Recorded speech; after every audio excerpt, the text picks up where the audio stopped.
you watch the election coverage for 2024, you might have noticed a certain similarity in the tone of the broadcast. I didn't watch Fox because, well, it's Fox, but I watched everybody else's. And by the way, thanks to Based Life Guru for annotating copies of all the coverage. Well done, sir. Before we get on to Mr. Kornacki, a few brief, I promise, words about the election coverage. The coverage of CBS, NBC, ABC, PBS, BBC, and of course MSNBC were pretty wretched. But there is one shining light in the coverage. Steve Kornacki, who is the on-air voting analyst at MSNBC. Mr. Kornacki, since 2016, has stood in front of a simple television with complex graphics and maps and explained it all clearly and without bias. His analysis is delivered in rapid-fire style simply because he has a lot to say. His backup staff must be amazing. If MSNBC coverage was just him, I'd have watched that. So I thought I'd collect all of Kornacki's segments and use that to explain the election in a way nobody else that night did. I sped it up some so it would be understandable, but not quite as long. If you don't want to watch the whole thing, you can jump ahead.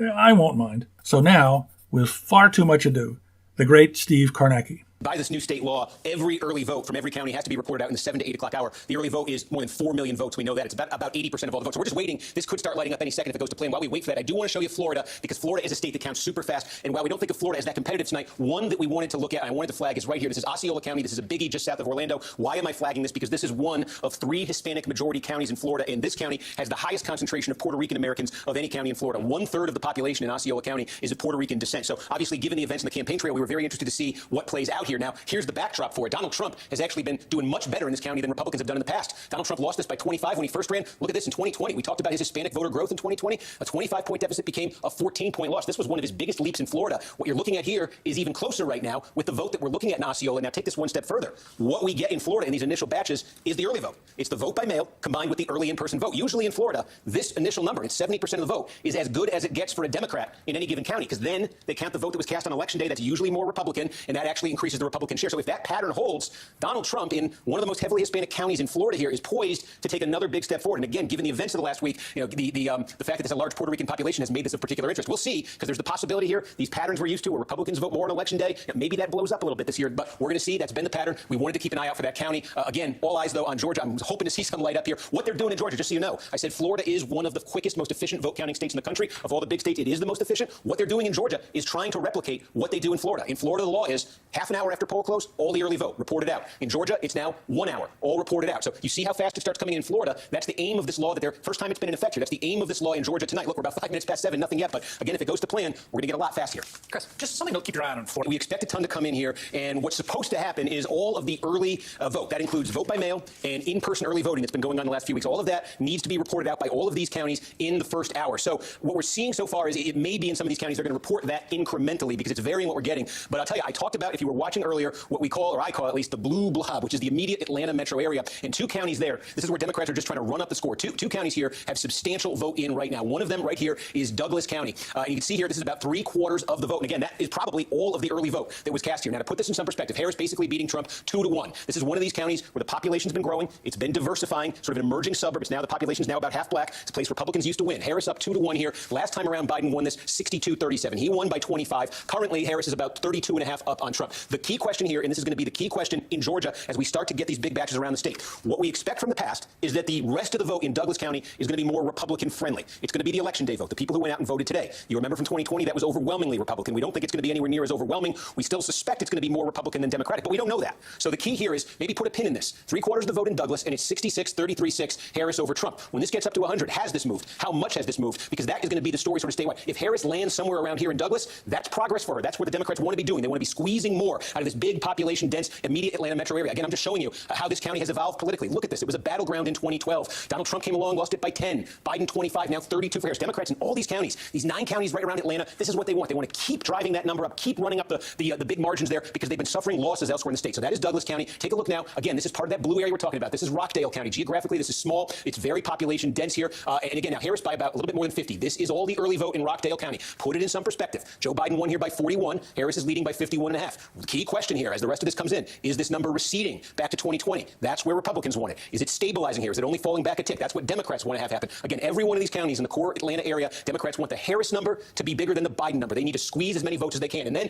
if you were watching at the top of the broadcast this evening, there's one county, and it's right here that I singled out. It's Fayette County. This one has remained red, as all these other counties in here have turned blue, but it's been getting close. Now, this is when I say they may be reporting votes out incrementally here. I think we got all the early at once in these other two counties. As you can see, this is a very small number, and we know there were a lot more early votes than this cast in Fayette. But Fayette is the one we really want to pay attention to because, again, just putting this in some perspective, this is a very high-income, high-college degree concentration suburb right outside Atlanta, exactly the kind of place where Democrats have been gaining by leaps and strides in the Trump era. Again, just to show you the history. This was 12 years ago, core Republican bedroom community county. Trump comes along, look at that Republican margin drop, look at it drop further. Democrats want to be flipping this county tonight. We only have 6%. We need a lot more vote here, but this one we're going to keep looking at because I think it's a test for more broadly how the night might be going for Democrats in Georgia. Just taking a look here, we can go to the far north to seeing what's in. These are the far northern part of the state. This is the most overwhelmingly Republican part of Georgia. So the question for Trump here, he's going to be winning these counties with 75, 80% of the vote. Trump just does not want to have slippage of 2-3 points even in these places from what he got in 2020. So let's just take a look here. Again, this is relatively small, but this is, okay, Trump got 81.3 in 2020. He's at 80.3 right now. This is the early vote from Union County. Remember, one of these things that we saw in Georgia was Republican voters who were very hesitant to vote early, to vote by mail in 2020,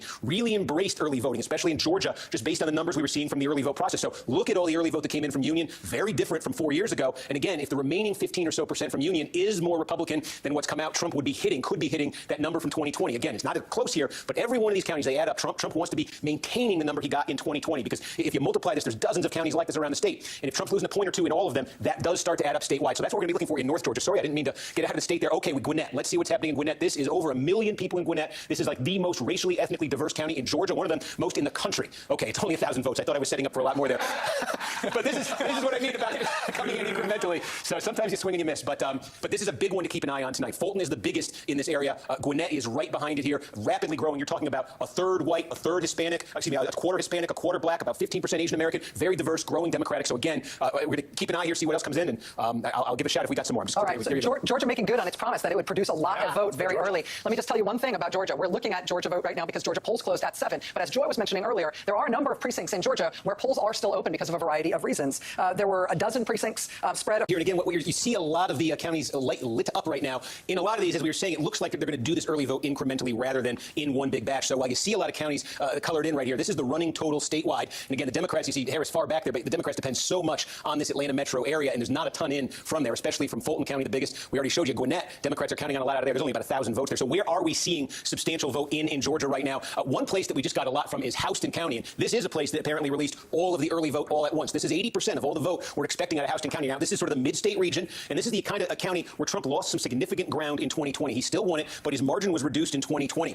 The city of Warner Robins is here. There's an Air Force base here. It's about a third black. It's a pretty diverse county. In the early vote, you see Trump leading 56-43. This is the kind of place. Trump slipped in 2020. He does not want to slip any further. In fact, to have a good night in Georgia, he wants to go back a ways. Let me show you. This is what happened in 2020 in this county. This is what happened in 2016. Trump won it by almost 22 points when he won the Georgia and won the presidency, fell all the way to 12 in 2020, and he wants to get this number back up. So as we say, we expect the vote you're seeing right now, the early vote, to be the best it is for Democrats because it includes that vote by mail, and we expect the remaining vote to be more Republican friendly. We don't know if that's going to happen. We got to see these completed counties, but if that is the pattern, if that holds, then that is a positive development for Trump in that county, and that's something he needs to replicate in a lot of other counties. We also got a big batch here. This is Oconee County. This is right outside of Athens, where the University of Georgia is. This is one of the wealthiest counties in Georgia. It's heavily white, high concentration of college degrees, yet actually still a very Republican county. And again, you're looking at all of the early vote here, and again, the kind of place Trump doesn't want to be slipping anymore from 2020. So again, he wants that number above 66. So that's only 2 counties, but that's what we're looking for as the Trump counties start to come in. Let me just take a look. I think we might have, and again, resetting statewide there. Those are the numbers statewide in Georgia right now. Again, for the Democrats, so much is going to do with that Atlanta metro area. Starting to get vote in here in North Carolina. Again, keep in mind, you see a lot of counties, the colors here. You only see about 27,000 votes statewide in. Also going to come in very incrementally here. Look where Raleigh is, Wake County. This is one of the biggest Democratic vote-producing counties in the state. You got Durham County right next door. Something big just came in. We'll take a look here in a minute. Orange County. But I just give you a sense of North Carolina. A couple things. We expect what's going to be reported out here in the earliest part of the night is the vote by mail. Again, this is going to be very familiar in a lot of places. The vote by mail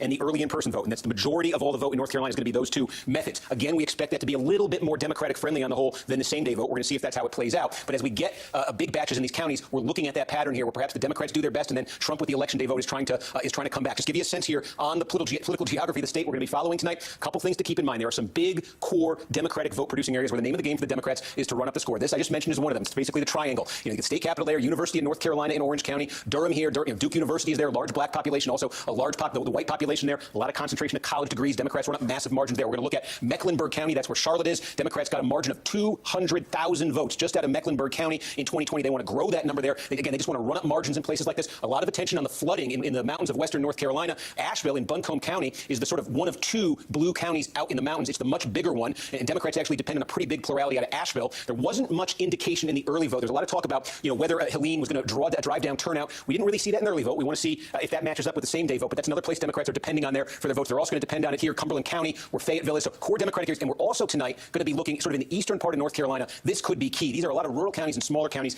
that have substantial black populations. And these are counties, a lot of these Barack Obama either won in 2008 when he became the last Democrat to carry North Carolina, or he came close to winning. And since then, the numbers have come way down for Democrats. They think they can get the turnout up here this year. We're going to be paying attention to those counties as they come in. But again, statewide right now in North Carolina, very early. That's what you see with just over 100,000 votes. And we'll just check back in on Georgia, and we are still about where we left off there. All right, so we just had North Carolina, West Virginia, and Ohio poll closings. Vote in. What are we seeing? We're starting to see a bit of a picture maybe emerging. There's a couple layers to this. Again, a third of the vote, and you see Donald Trump up by about 200,000 here.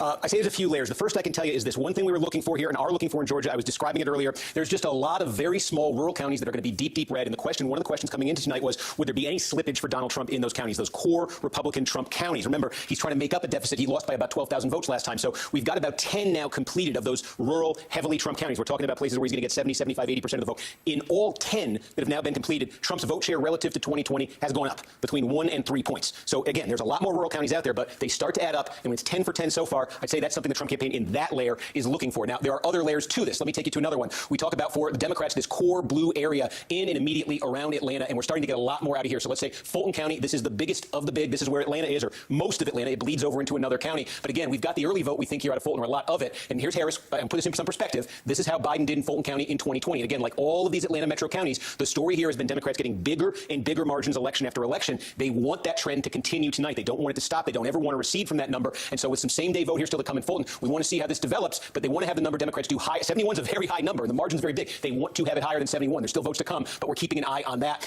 We've also got here, this is just as core a Democratic county as you're going to get, a large historically black county, Clayton County. We've got more than 2/3 of the vote in here. And again, this is sort of customary Democratic level here. That's what they want to be seeing in a county like Clayton County. Take a look again. Gwinnett is still pretty empty. Another one to update you, though, on. We asked as a key question in this metro area, is this blue zone expanding at all? And this is the county we wanted to watch, Fayette County, and we've got a lot of Fayette County in right here. And again, take a look. This is what it was in 2020. This would be progress for Democrats. There's still more vote to come, though. But Democrats want to be flipping this, I think, to have a really good night in Georgia. Same day vote. That's the more Republican friendly. Still to come here. So is this as good as the picture's going to get for Democrats in Fayette County? Now, I say there's layers to this. That's the core Democratic area. We'll see how much they can squeeze out of there. Another question here has been, and a big one that looms, is when you get just outside this core Atlanta area, there are some very big counties in sort of the fringes of the Atlanta metro. And unlike this area, they're all red. They all got somewhat significantly less red in 2020. It's a huge reason Donald Trump lost the state. In fact, I can call those counties up here, and we'll just show you what they look like. It's sort of these counties here. There's some socioeconomic differences, but we're keeping a close eye on these to see if there's, because these are big, highly populated counties, if there's Trump slippage in them. So a couple we wanted to call your attention to. This is one of the biggest. Cherokee County. Look at that, more than 80% of the vote. Canton, Georgia's here.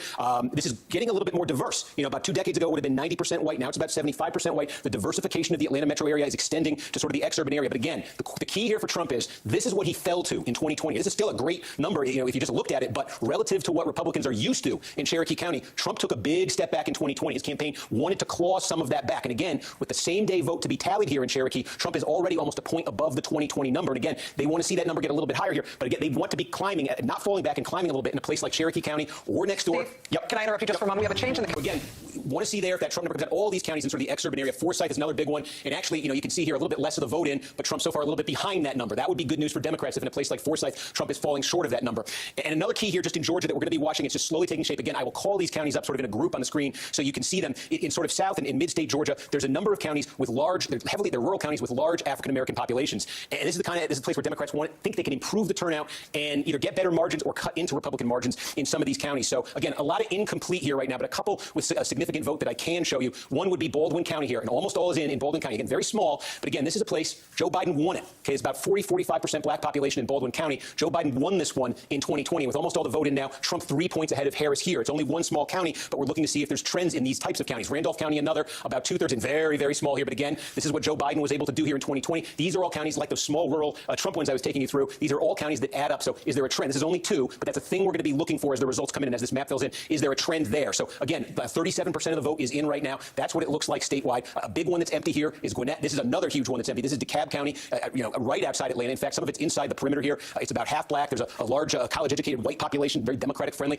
Huge number you can expect for Democrats out of here. We haven't seen anything from that yet. And I also think we've got some numbers here. Yes, in Pennsylvania, and I just want to tell you what to expect here in Pennsylvania, because you see a massive Harris lead in more than 300,000 votes. In Pennsylvania, there's really only, we talk about this early in-person voting that millions of people are doing in other states. They don't really have that in Pennsylvania. It's pretty much just vote by mail or vote same day. And what's happening in most of Pennsylvania tonight is the vote by mail is going to all be reported out first and then the same day. And we expect a pretty clear division, unlike in some other states where the vote by mail will be very heavily Democratic and the same day will be more heavily Republican. And so that's what we're seeing. Look, the city of Philadelphia has released, and there's more to come. This is a giant batch, all of vote by mail from Philadelphia here. So that's why this will be, it'll get a little bit better for Trump as more votes come in. But that's what you've got right there. You've got all the vote by mail, perhaps, in Allegheny County, or a very, very good chunk of it. Again, this is where Pittsburgh is. About 1.2 million people. The inner suburbs around Pittsburgh, too, heavily Democratic. So, again, big Democratic number there. And also in Lancaster County, well, only about 700 votes there. So, really, the two big cities in the state have come in. We're getting a little bit more now, Butler County and a few others. But, again, you can expect it's the vote by mail first in Pennsylvania. So, you can expect Harris to have a pretty substantial lead in these early, in the early hour and a half, whatever it is. And the story in Pennsylvania, it's going to be the opposite of the story we followed 4 years ago. 4 years ago, the story was they counted the same day first. Trump had a big lead. And night after night, Biden was chipping away at it with the mail vote. Tonight, we expect just about all of the mail vote to come in, followed by the same day. And the question will be on the same day, can Trump catch Harris? So again, Steve, can I interrupt you just for one moment? We have a call in a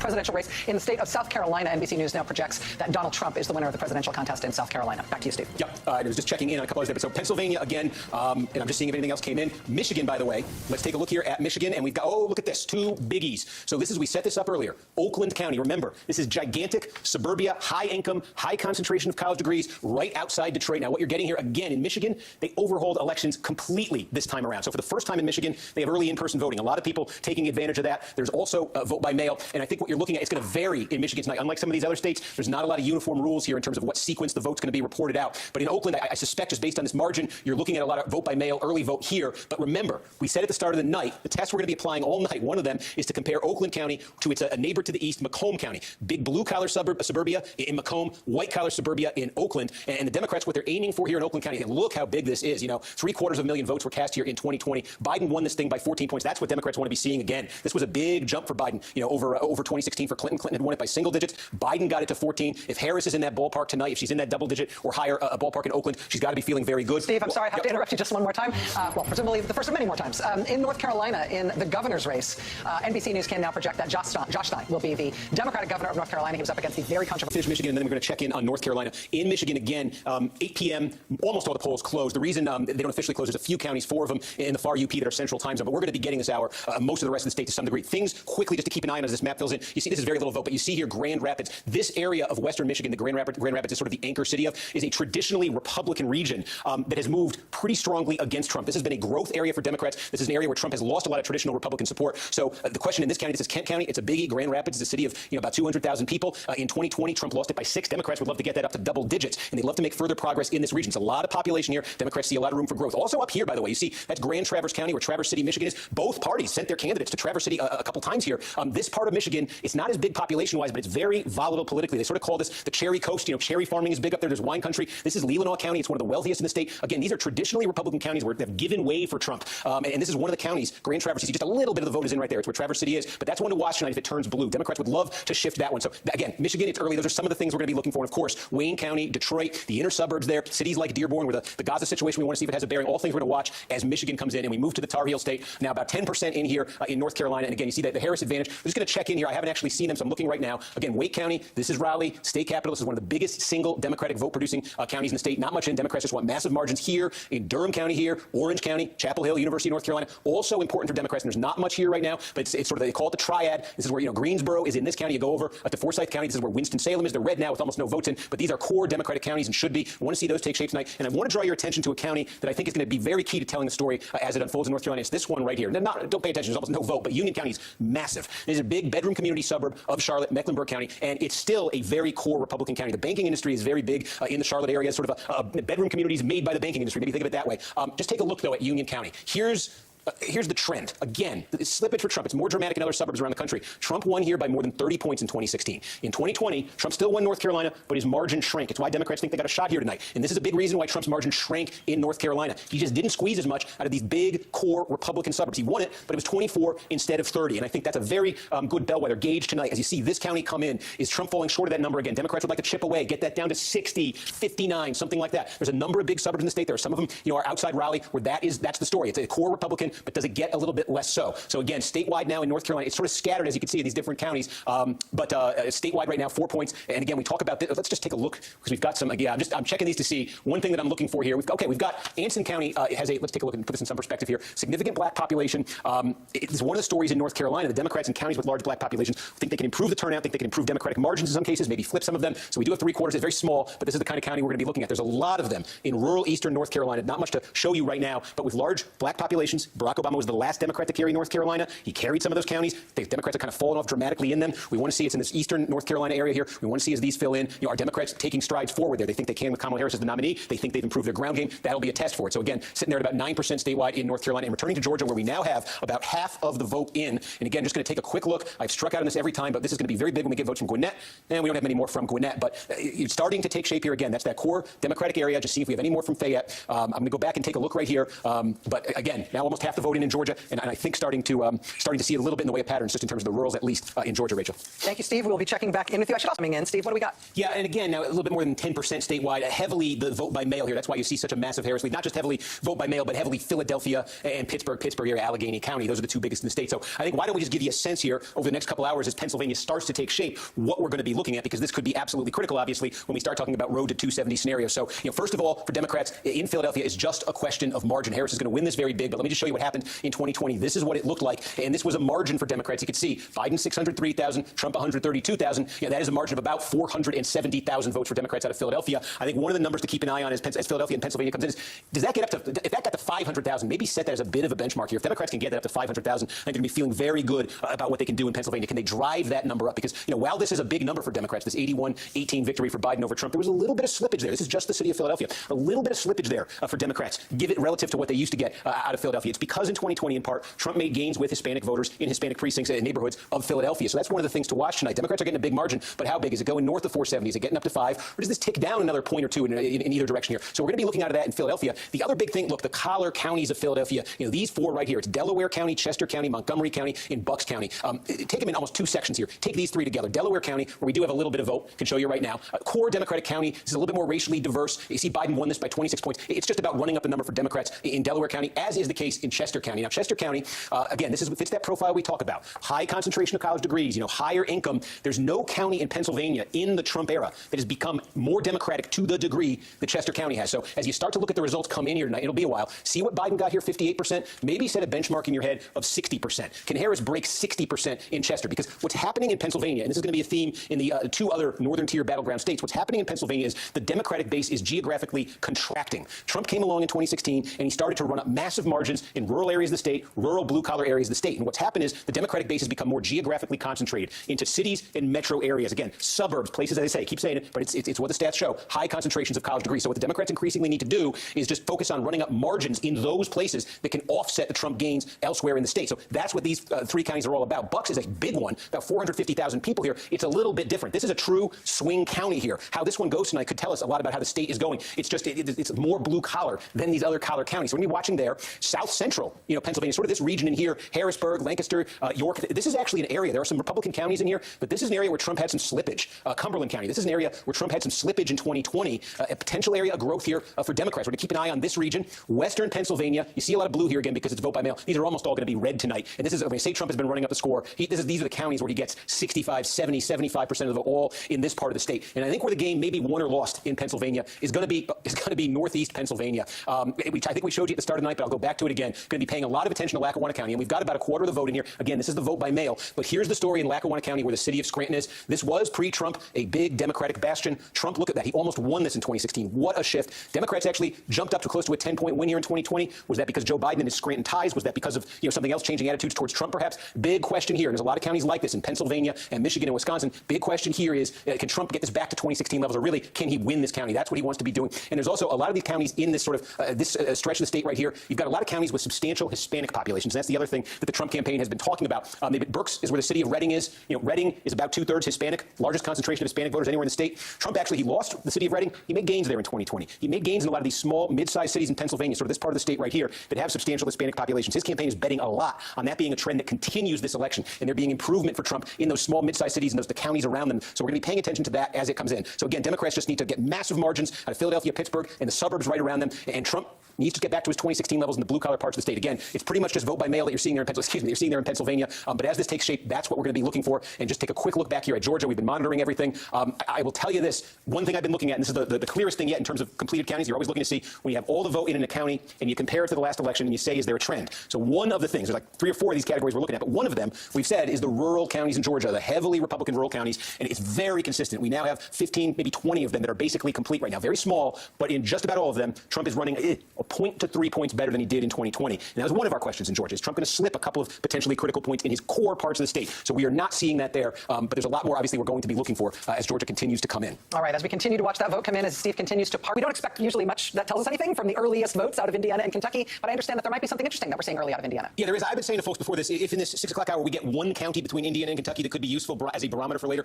it'll be Hamilton County. Hamilton County is right here, and it's blue, and it's directly north of Indianapolis. Let me call it up for you. We've got about 60% of the vote in now in Hamilton County. They're going a little bit faster in Indiana than we've gone before. I didn't hype this too much because I didn't think we'd have numbers. We do. Now, what this reflects, we believe, is the early vote, is the mail-in vote. That's going to be the most Democratic-friendly, but now they're getting into the same-day vote, it appears, too, which is the more Republican-friendly we expect. So you're getting more of a mix in here. Now, the significance of this is we don't think Indiana's up for grabs, but Harris is leading by 1 with about 60%. And let me just show you and see if you were watching earlier, this might look familiar. Look what's been happening in Hamilton County in the Trump era. I'll be using the term Trump era a lot tonight. I'm talking about 2016 to the present because 2012 is the last pre-Trump era presidential election we had. Mitt Romney was the Republican nominee, and Romney, like all Republicans before him, used to absolutely clean the Democrats' clocks in Hamilton County. This is a big, growing suburban county, bedroom communities. This has the highest level of educational attainment, meaning the highest concentration of voters with 4-year degrees or beyond. Again, we've been talking about these as Trump-hostile, Democratic-friendly voters. That's what you've been seeing. Romney by 34, 2012. Trump only by 19 in 2016. Look at that slippage. Last time around, look how close the Democrat, they got it down to 7. If you were watching earlier, this might remind you of a county outside Atlanta we're saying is going to be key. The question here in Hamilton, as in that county in Georgia, can the Democrats flip it tonight? It won't really mean anything, we think, in Indiana, but this county demographically is similar to counties we're going to be talking about all night in battleground states. So this may be an early barometer. And I caution, it's only 60%. We have a lot of the vote. There's still a lot to come, probably a fair amount, if not all same day there. So we want to see how that breaks. But the key here is, are the Democrats making progress, further progress? Trump, lost a lot of ground in 16, even more in 20. Could the Democrats get this to within, a point or two? Could they actually flip a county like Hamilton? If they do, and this may be overtaken by Georgia soon, but we're keeping an eye on these next few minutes because this could be a test of what's to come in some of those other counties. I mentioned Fayette County, outside Atlanta, a lot of similarities between here and there. Steve, I'm going to ask you an Indiana question. Absolutely brush me back if you don't have this. I haven't asked you in advance if you've got it. But given that we do have some significant vote out of Indiana, do we have anything on the governor's race? We can call it up right now, as a matter of fact, and that's the Hamilton County governor's race, not surprisingly. So yeah, you've got 50. This is the first time I've seen it actually, but Mike Braun, the senator, leading the Democrat here by 15 points. Just so we can compare that to the presidential race. You got 15 there for one, and he's running about 4 points behind Trump's number statewide right now. Which, again, given where the expectations are, we'll see where it shakes out in Indiana. But given where the expectations are, the Democrats would probably need more separation from the Harris race if they're going to win Indiana than 4 points. Fantastic, thank you, Steve. You're looking at North Carolina numbers. Yeah, so we've got some counties where we've got a lot, maybe all of the votes that I think are very significant. We highlighted at the start of the night in North Carolina, right outside Charlotte, this county right here, Union County in red. It's a core suburban Republican county, and it's one of those. It's gigantic, first of all, and second of all, it's one of those where Trump still won it in 2020, but he lost ground. Key question tonight: would he lose further ground? That's what Democrats are trying to do in Union County. We basically got all the vote in Union County now. You can see Trump. That's about a 25.5-point margin. Compare that to 4 years ago. Trump won it by 24. So no, Trump did not lose ground. In fact, he gained back a little bit here in Union County. That is what his campaign wants to see. They did not want any more slippage. You can go next door from Union County, and you see another trend that I think we're starting to see pretty clearly in North Carolina, and I'll show you that now. This is Anson County. Again, just about complete. This is a rural county with a large black population, and one of the concerns for Democrats was they believe the turnout in recent elections among African Americans in these rural counties has been lower than they need. When Barack Obama ran and won the state in 2008, he did very well, won a lot of these counties. The question was, would Democrats improve in these counties tonight? What they've said about the ground game, maybe having Harris at the top of the ticket, thinking this might help them. So you see it right here. This county looks like it's going to flip. Joe Biden won this by 4 points 4 years ago. Now Donald Trump, with just about all the vote in, is ahead by 3 in Anson County. Again, rural, large African American population. A lot of counties that are similar to that are here in the eastern part of North Carolina. And again, we're starting to get most, if not all, the results. Vance County here, large, rural, African American heavy population. Biden won it by 19 tonight. Harris, just about all the vote in, is winning it by less, only 12 points right there. You can go next door to Warren County, 26 for Biden tonight, 20 for Kamala Harris. Just about all the vote in. I think you might be starting to see the pattern here. Bertie County, majority African American, rural. Biden, 21.5 points 4 years ago. Tonight, about 17 points. Still a little bit to come there, but Harris behind the Biden number so far. You could look down at Martin County. Again, large black population. Trump 5 4 years ago. Tonight, 13 with about 20% more to come. That's the pattern we're seeing very clearly, I think, in these rural rural counties with significant African-American populations where turnout and support level was a concern for Democrats. One thing you have to add in a lot of these counties, too, is that it may not just be turnout. There is also declining population in a lot of these counties, too, that might be affecting Democrats as well. But again, that's a pretty clear pattern right there. The other pattern that we're seeing in North Carolina statewide, we're tracking this is because, again, a lot of what comes out first in these counties is the early vote, it's the in-person vote, it's the mail-in vote. Then what comes reported after that is the same day. We want to see, are there partisan differences between how those votes are going? So far, we're finding that Trump is doing better with the election day voters than he did with the pre-election, with the early voters. So as you get, when you get to 80% in a county, generally what's left to come, not uniformly, but generally is going to be that same day vote. We're finding that that's a stronger vote for Trump. What the Democrats are looking for here right now, take a look at Wake County. This is the biggie. This is, the state capitals here, the heart of the triangle. 3/4 of the vote is in here. And again, the name of the game here for Democrats is just drive up the margin as big as they can. So look, it was 26.5 points in 2020 for Biden. It's a little bit stronger now for Harris. That's what they want to see. They want to get the number up in Wake. They want to get the number up. Now, Mecklenburg County is the other giant one. We don't have too much in right there. There's also been a question in North Carolina about this part of the state. When you get into the Blue Ridge Mountains, it was so affected by the hurricane. Is that going to affect turnout levels? Is that going to affect results at all? A couple things we can tell you. Most of this region is Republican. Most of these counties are rural and heavily Republican. I don't know why I just did that. They're mostly rural and heavily Republican. And we can just show you, you're starting to, it's tiny, but this is what you're seeing in the rural, heavily Republican mountain counties that are getting close to fully complete. Trump hitting that 2020 number, maybe going even a little bit north of it. And you can just see in terms of the turnout question here, which everybody's had in the wake of the hurricane. Look, 3857, 839. You're at about 4,700 votes. In 2016, it was 37. They're a little bit above 2020 level here. And I think if you're above 2020, that is, of course, an all-time record for turnout. That indicates, I don't think there's an indication there, that's one county, but we're seeing it elsewhere, of a big turnout issue. There are two blue counties in the mountains. The big one is Buncombe. That's where Asheville is. Now, we have about half here with the same data come. If this were to hold, Democrats would be very happy with what's happening in Buncombe County because they depend on this to run up big margins here. But again, still to come is that election day vote that we think is more Republican. So is this vote going to come down for Democrats? Let's see as that comes in. They want to be hitting a number north of what Biden did. The other county that's just about complete, and it is a blue county. It's where Appalachian State University is. I can show you that. Watauga County, just about all in right now. And again, Biden won this thing by a little over 8 points. It's at about 7 right now. Democrats, this is not a huge county, but Democrats in counties like this. There's a big academic institution. There's a pretty good concentration of students, of college degrees. A lot of these ingredients for Democratic success. They want to be driving up the numbers in those places. Another place like that is Orange County. University of North Carolina, Chapel Hill is here. This is basically on par for Democrats, even a touch above what they did in 2020. That's what they want to see. One other place I could just flag here. This is Carrabba's County. This, of all the counties, all the 100 in North Carolina, this is the one that swung the most to Democrats in the last election. Again, right outside Charlotte. It's growing. It's diversifying. It's pretty quickly diversifying. So again, you can see Democrats want to make further progress. Trump won this thing by almost 20 in 2016. And again, look at that. It came down to single digits in 2020. This is another test tonight. This is a place where Democrats want to really keep that momentum going early, but that's when we're going to keep an eye on there. But again, you can see those trends. Trump in the big suburban test outside Charlotte, I'd say he probably passes that test in Union County. And the Democrats so far in these rural counties with large black populations, not getting what they hope for there. Still to come, though. We want to see how Wake finishes. We want to see Mecklenburg, the Triad. You got Greensboro. We don't have a ton here.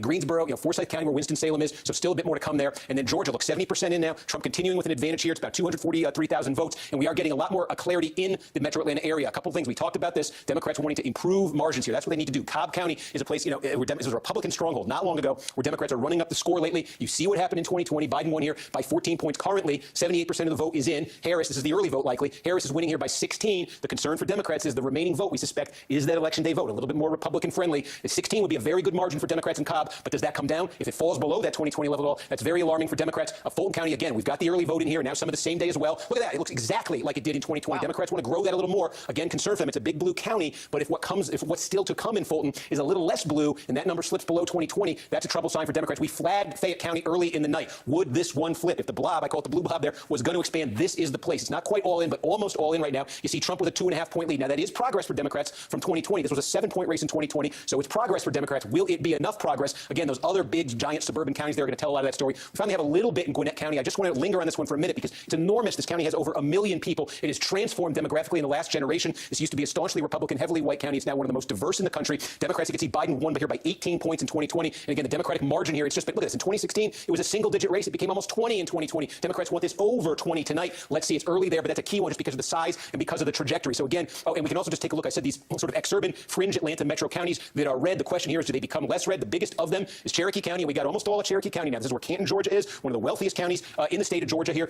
Take a look. This is what happened in 2020. Donald Trump won here by 39.2 points. Tonight, he's winning it. You can see almost the same. It's about 0.3 of a point off. The Trump campaign, let's see here. They don't want big slippage. They're not big slippage. I think they would have liked to claw back back a little bit more here, but they're not losing ground. And there are scenarios where that's enough for them. In Georgia, you can look next door. It's Forsyth County. Now, this is another. This is very wealthy. This is a biggie you can see in terms of votes. This is a place where Trump lost substantial ground in 2020. Now, bulk of the vote is in. Same day still to come, so room for Trump growth here. He's already overperforming a point from where he finished in 2020. That's an encouraging one for Republicans. You can just kind of complete this loop quickly. I'll just show you some of them here. Again, Hall County is one, almost all in. Trump had slippage here in 2020. You see, he's improved by about 1.5 points here. Not major, but this was a state that was decided by a fraction of a point in 2020, so any shift is significant. Barrow County, almost all in. Again, Trump had slippage here in 2020. A little bit more slippage here tonight for Trump. You can see Harris running 1.5 points better than Biden did. Trump basically level with 2020. And you can take a look down here, Walton County. Again, this is the early vote in Walton County. Trump had slippage here in 2020. 49 points, believe it or not, was slippage for the Republican. Tonight, 46. This is the early vote. Again, same day. Does it get back to 49? Does it get back to 50? That's what Trump wants with the remaining vote there. I think we've got just about all of Douglas County in right now. And again, Douglas County is one of these demographically, it's fast growing, it's transforming politically, it's diversifying.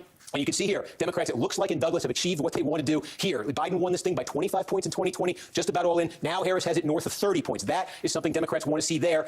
So again, we zoom out statewide. It's a 6-point lead right now. We could also check in if you want. We could just take a look. We've got them marked off on here. I'll show you. This is, we're talking about this in North Carolina, same in Georgia. There's a lot of rural counties with large African-American populations. And the question for Democrats is, can they improve? They'd like to improve turnout-wise, vote performance-wise, obviously, relative to last time. So again, I think we showed you earlier, Baldwin's just about all in. This is a change. This was a blue county in 2020. It's flipped over to Trump. All the vote is in right now. Look, you can see here, Wilkes County, just about all the vote is in. Trump by 17. Trump won this thing, by about 13 points and change in 2020. So we're seeing a bit of what we saw in North Carolina. Randolph County, very small, but a lot of this is in right now. Biden won it by 9 in 2020. It's sitting there at about 8 points right now. What's left to be reported out in Randolph County is going to be that same day vote. We're seeing this in a fair number of these counties too. It's a bit similar, I think, to what we're looking at to what we're seeing so far in North Carolina. Here's another one, very small, but again, this was a large black population. 19 points here in 2020. Tonight it's sitting at about 16.5 with just about all the votes. And again, these slight differences in a state like Georgia can make all the difference. Where of all these millions of votes, we expect about 5 million votes. And in 2020, it was separated by 12,000 of them. So again, if there's any slippage for Democrats here off that 2020 number in full, that's a very bad sign for them. And they are at right now.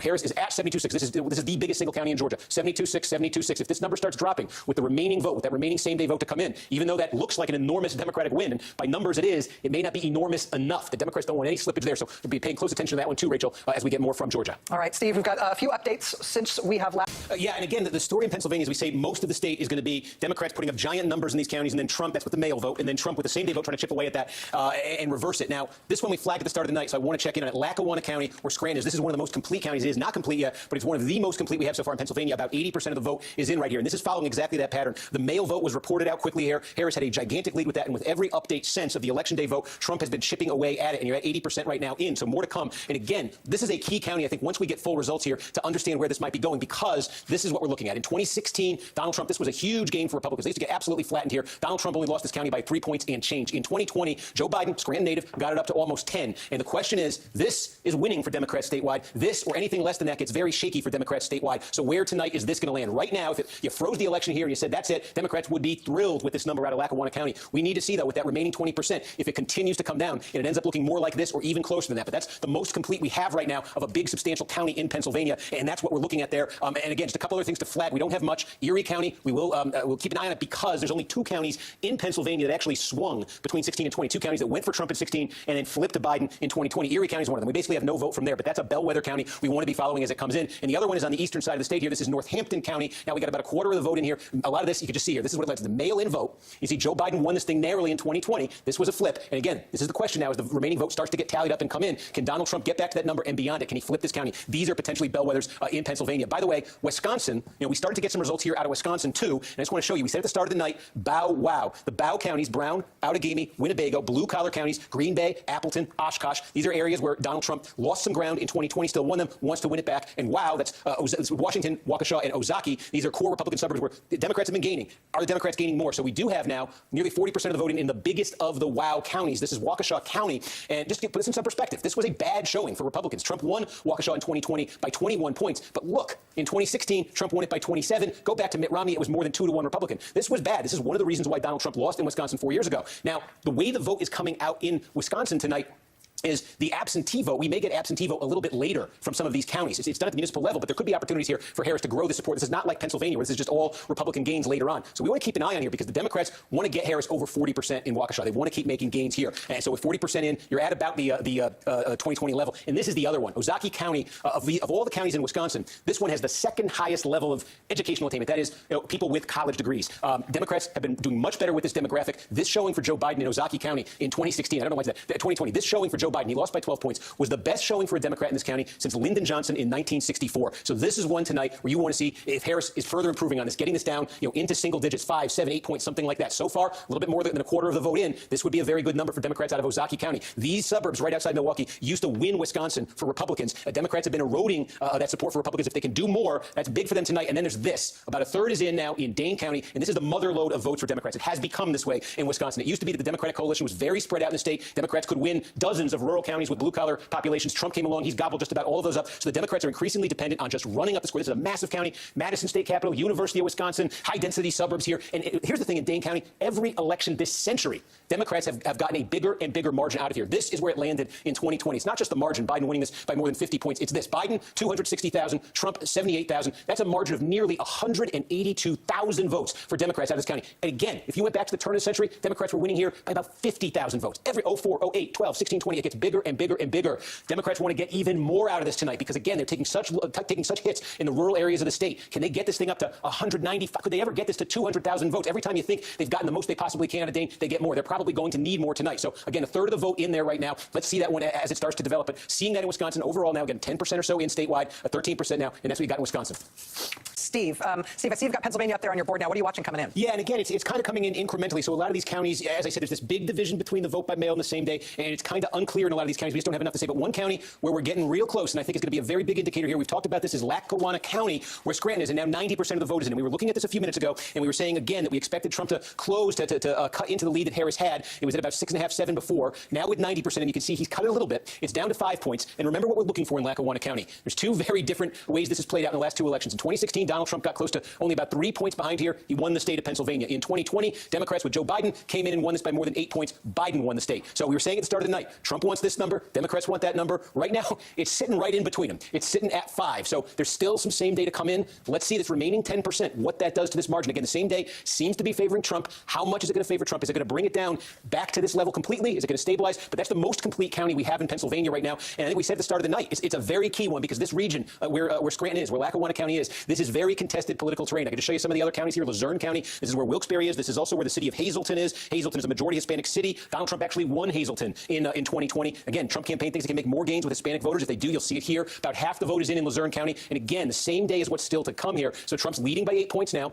He won this county by more than 14 in 2020. Question if the Trump campaign wants to get over that number. They want to improve on that number here. If the Democrats can stop them from doing that, that's a big development for Democrats. We want to go back and look at Georgia because, again, and Joy was just talking about this, the suburban support for Democrats in this Atlanta metro area. Something interesting is happening. There are some suburban counties here. You call them kind of the emerging suburbs of the Atlanta metro area where the growth is the fastest and the diversification is the most dramatic. And that is definitely where Harris is posting improvements tonight. I think we showed you Douglas County a few minutes ago. Again, rapid growth here. It's about half black. And you can see in 2020, 25 points. Tonight, Harris is winning this by 32 points. You see it in Rockdale County. Just about all of the vote is in here. Biden got 70%. Harris has pushed that up to 73. This is a majority black county. You can go to Newton County here. This was the tightest margin of all these Atlanta metro counties. This was the tightest margin for a county that Democrats won. In 2020, almost all the vote is in. Harris has improved on it. You see this. You could take a look at Henry County. Almost 80% of the vote is in. Again, Biden won it by 20. Look at that. That's up to 30 or so for Kamala Harris. So the thing is, though, the counties I just showed you within this Atlanta metro region, relatively speaking, these are the lesser populated counties. The ones with the huge populations. You start with Fulton County, and we've been monitoring this. This is the biggest. Atlanta's here, but there's also a lot of suburbs within Fulton County.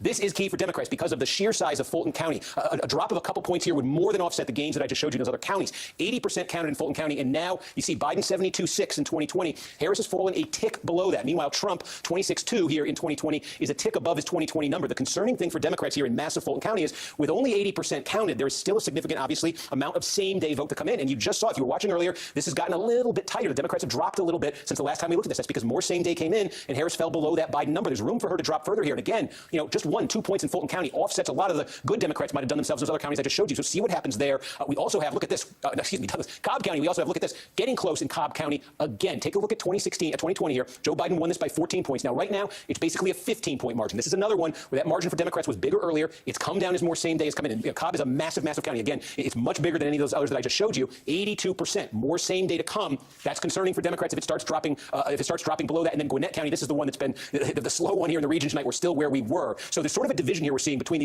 these suburban and metro counties here. Again, there's some clear Democratic growth, but they don't want slippage in those big ones as the remaining vote comes in. And again, just checking in, we showed you Cherokee. These are the big Republican sort of fringe Atlanta metro counties. Here's one, Forsyth County, where Trump is clearly has improved, I should say, a bit from 2020, a point higher than 2020. You can go over. Excuse me, you can go over to Paulding County, though. This is interesting. Again, core Republican area, fast-growing. Dallas, Georgia is here. 29 points for Trump last time around, down to 24. So, again, that's a feather in the Democrats' cap right there in Paulding County, bringing that Trump number down further. And when finally we close out on this, we're basically done in Fayette County. We ID'd this one at the start of the night as, look, if Democrats were actually flipping this, they are definitely having a good night in Georgia. Looks like they're going to come short. Harris has made progress here in this big suburban county here. Harris has made progress from 7 points, now sitting at 3 points. But is that progress enough for Democrats? I'm in from Arizona. Yes, absolutely. And this is how it goes in Arizona. They get to that 10 o'clock Eastern hour, and suddenly what you get, remember here, Maricopa County, that's what you're looking at right here where Phoenix is.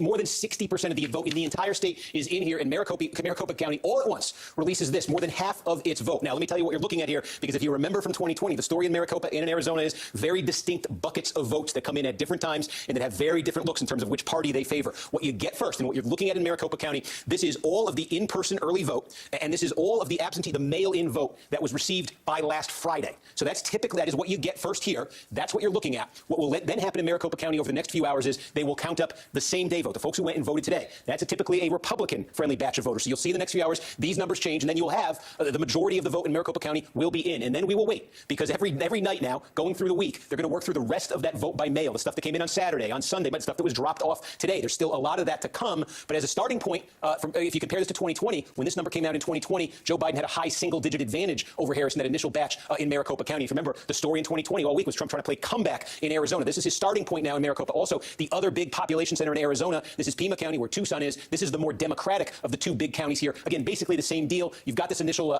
batch here that's half the vote. Again, Biden, you can see where he ran here in 2020. You can see what Harris is getting right now. But what will still be coming out later tonight in Pima will be that same day vote. So we'll see how that affects the count. And again, in Arizona, if we get through tonight, and this thing is still very, very close, you're kind of locked in probably for a few days of results just because of that pace, where once a night you'll kind of get updates from these counties. So the question here, obviously, is if somebody gets a clear advantage, this is the statewide number right now. Half the vote has been counted out. We'll see in the coming hours if there's clear separation between these candidates at all. Otherwise, it could take some time there in Arizona. I want to return to Pennsylvania because I think we've got a pretty big development here in part of the story we've been following all night. We have been flagging Lackawanna County, big one, where Scranton is, heart of northeast Pennsylvania, a very contested region here politically. And the question has been, what would this land at? And you're now basically looking at it. This is probably it in Lackawanna County. And Kamala Harris is going to, where Scranton is, Kamala Harris, you see winning this by 3 points over Donald Trump. But remember, we were using this as a gauge because in 2020, Joe Biden won this by 8.5 points, won the state. In 2016, Donald Trump lost this only by about 3.5 points, 3.4 points. This was a winning combination for Donald Trump. He won the state. This was a losing combination for Donald Trump. Tonight, at 3.1 points, his loss here in Lackawanna County is actually a little bit less than the 2016 margin. This was one of our key questions in Pennsylvania tonight. Would Donald Trump get back to his 2016 level in a big blue-collar county like this? Because there are a lot of big blue-collar counties like this throughout the contested northern tier of the battleground. This I'm flagging for you because we said at the start of the night we'd use this as a bellwether also because this is now the complete one. We've been looking for complete counties. We've got a complete county here. So that's what it lands at right there. That was the question we asked. We now have an answer. Luzerne County, another biggie. Again, this is all big blue-collar counties, northeast Pennsylvania, slowly getting that same day, that election day vote counted up. Trump's lead now is 11 points. This is where Wilkes-Barre, Pennsylvania is. He needs to hit this number and probably surpass it. So keep an eye as this remaining vote comes in. But like Lackawanna, that's what we're looking at. One other thing to note here. Now, look, half the vote is in Philadelphia County is the same thing as Philadelphia City. They're the exact same thing. So that's what you're looking at here. We got half the vote in. And you see Harris is going to win this thing in an absolute landslide. The question in Philadelphia has been the margin. Because what we saw in 2020 was ever so slightly, even as Democrats won the state and improved on 2016, Joe Biden actually lost a little bit of ground in Philadelphia. And the reason he lost a little bit of ground in Philadelphia was Donald Trump performed a little bit better in some heavily Hispanic parts of the city. So the question, another key question tonight has been, did Democrats win that back? Do they win back the ground they lost? Do they lose further ground? Now, you can see Biden won Philadelphia 81-18, essentially, in 2020. And right now, it's 79-20. The key is this, as they count up, I keep saying the same day vote. I'm saying that because we know the same day vote is favoring the Republicans a bit. So when I say they're tallying up the same day, there's an expectation there that it's the best numbers for Trump that are still being tabulated right now. The twist in Philadelphia, though, is they still have tens of thousands of vote-by-mail ballots. And we expect at about midnight that they're going to release that second batch of vote-by-mail ballots. So as we get closer there, we're going to follow this and see if Trump can maintain this 20%, maybe even he grows it. That would be fantastic news for him if he does that. But at about midnight, a very big batch of what are going to be very Democratic-friendly votes are going to come in. And so that may answer, or really get us close to an answer, on this other key question we're asking in Pennsylvania. Are the Democrats able to hold what they have in Philadelphia and maybe even win back the lost ground from 2020, or does Trump make further inroads? Because again, this is a county where a city, the Democrats won by about 470,000 votes in 2020. They want to hit that margin. They want to go higher on that margin tonight. So that's the drama in Philadelphia as this other half of the vote comes in. And we could just zoom right out and see. I was going to zoom out and show you the running statewide total. And I clicked Ohio for some reason. There you go. A little bit more than half statewide. That is Trump's lead statewide, but it's very spotty in terms of where you're seeing votes. Oh, there's one more I did want to flag for you. This is Cumberland County, because we do have about 3/4 of the vote in here. Why Cumberland County? Because we don't talk much about it, but there's a lot of population in this region of Pennsylvania. You got Lancaster County, you got York County. Here you got Cumberland County, Carlisle, Pennsylvania is in here.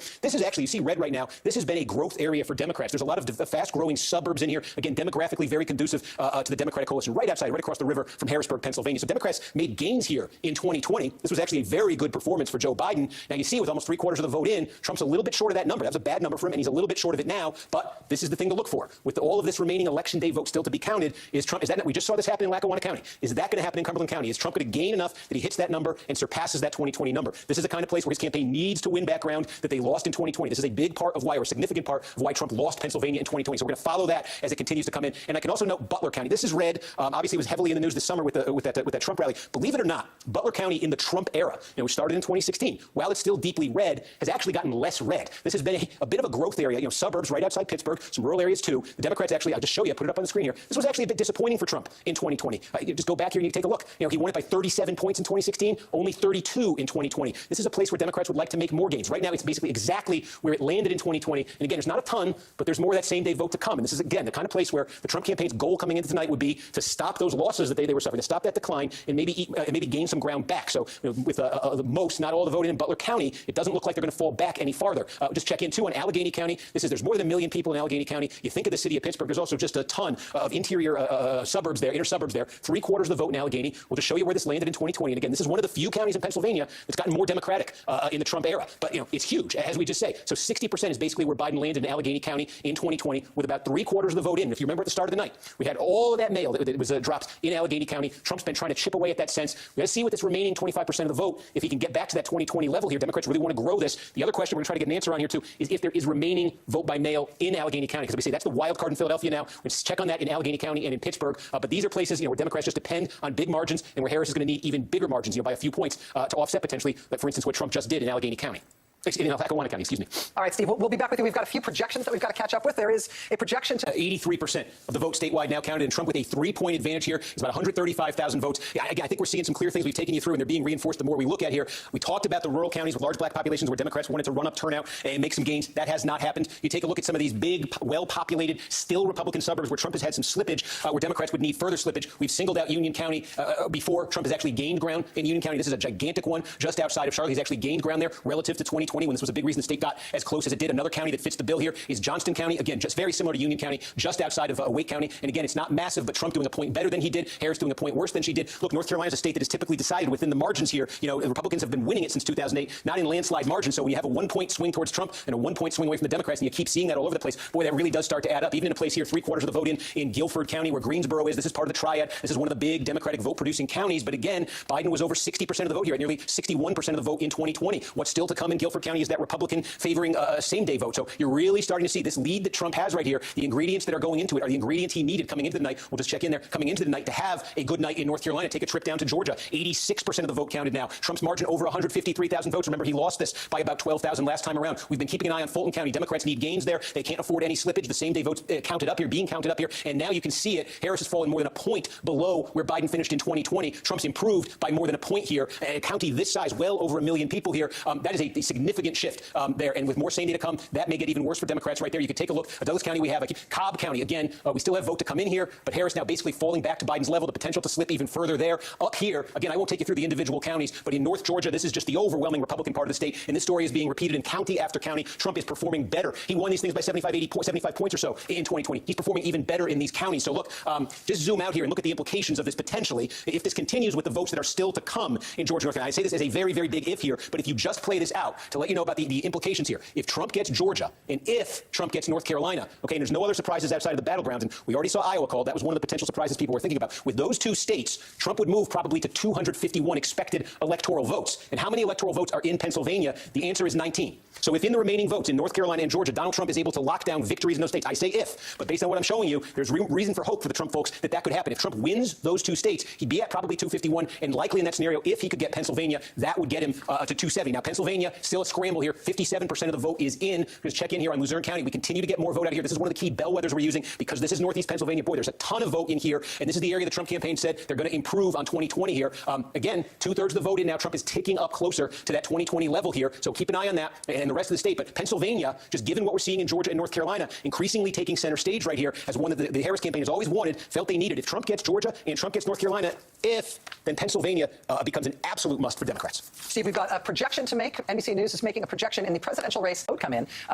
Steve, it looks like you're looking at Michigan right now. Yeah, in Michigan, and again, it's very scattered here, but there are a couple of big places I want to look at because they might be offering us some clues. Again, we say with some of these bigger counties, we have questions going into the night, specific questions about counties that, could be extrapolated potentially more broadly. Meaning, let's take a look here at one of the biggest. We flagged this one at the start of the night. This is Oakland County. This is a big, giant suburban county just outside Detroit, and this is of the two big suburban counties just north of Detroit. This is the Democratic one. This is the one, with a lot of college-educated, higher income types, a lot of bedroom communities here. So look at this. 2/3 of the vote is now counted in Oakland County, and Harris is winning. The Democrats are supposed to win here. Her margin's inside 10 points. It's less than a 50,000 vote raw vote margin here. I want to show you what this does in the context of other recent races. In 2020, this was a 14-point win for Joe Biden. And in 2016, this was an 8-point win for Hillary Clinton. And I don't think I need to tell you, this wasn't enough to win Michigan for Hillary Clinton. This was more than enough for Joe Biden to win Michigan. And this right now looks an awful lot like this. Remember our test coming into the night, one of them was to compare Oakland to its next door neighbor, Macomb. Macomb is blue right now. This is the blue-collar, Trump-friendly suburban county. There's almost no vote that's been counted there, so yet to be seen how this is going to measure up. But one of the reasons Democrats were able to win Michigan, why Joe Biden was able to win Michigan 4 years ago, was this. He was able to run up a monster number in a gigantic, highly populated suburban county, and it more than offset Trump's strength in the other gigantic blue-collar suburban county. This is a number, if this holds, that the Trump people would be very happy with. The Democrats want that back where it was in 2020. One other county that I think we can look at here and get a bit of a clue from, this is just outside of Lansing, and this is one at the start of the night the Democrats looked at. They would have said, we want to flip this county. Let me just show you. It got super close in 2020. Joe Biden came less than a point away from winning it here. It had been a 5-point Trump county in 2016. Again, this is one of those places, the reason why Joe Biden was able to make the gains in Michigan, a big sort of suburban county, outside Lansing here. Biden nearly won it. And again, this 95% basically means all the vote is now in Eaton County. It's gone back to that 2016 level, 51-46, 49-44. That's what the Trump campaign wants to see in counties like this, where they had slippage in counties they won in 2020. They want to get that slippage back. We saw that earlier. We showed you Lackawanna County in Pennsylvania. They did that. They did this just outside Lansing. Here's another place where they really want to do that. You can see right here next to Oakland, it's Livingston County. Okay, this is a mix of sort of suburbia, some rural areas here too. It's gigantic, kind of between Lansing and Detroit. More than half the vote now counted in Livingston County. And again, just want to show you, this was a bad number for Donald Trump 4 years ago. He won this by a little bit less than 23 points. This was a good number for Donald Trump. He won the state of Michigan in 2016, winning here by about just under 30 points. And his margin tonight is looking more, so far, like 2016 than it is 2020. This is a pattern that's being repeated. We're showing you, not a lot of counties in Michigan have this much vote in, but in those that are, we're starting to see this. And again, we're seeing this in other areas of the battleground, the northern tier of the battleground.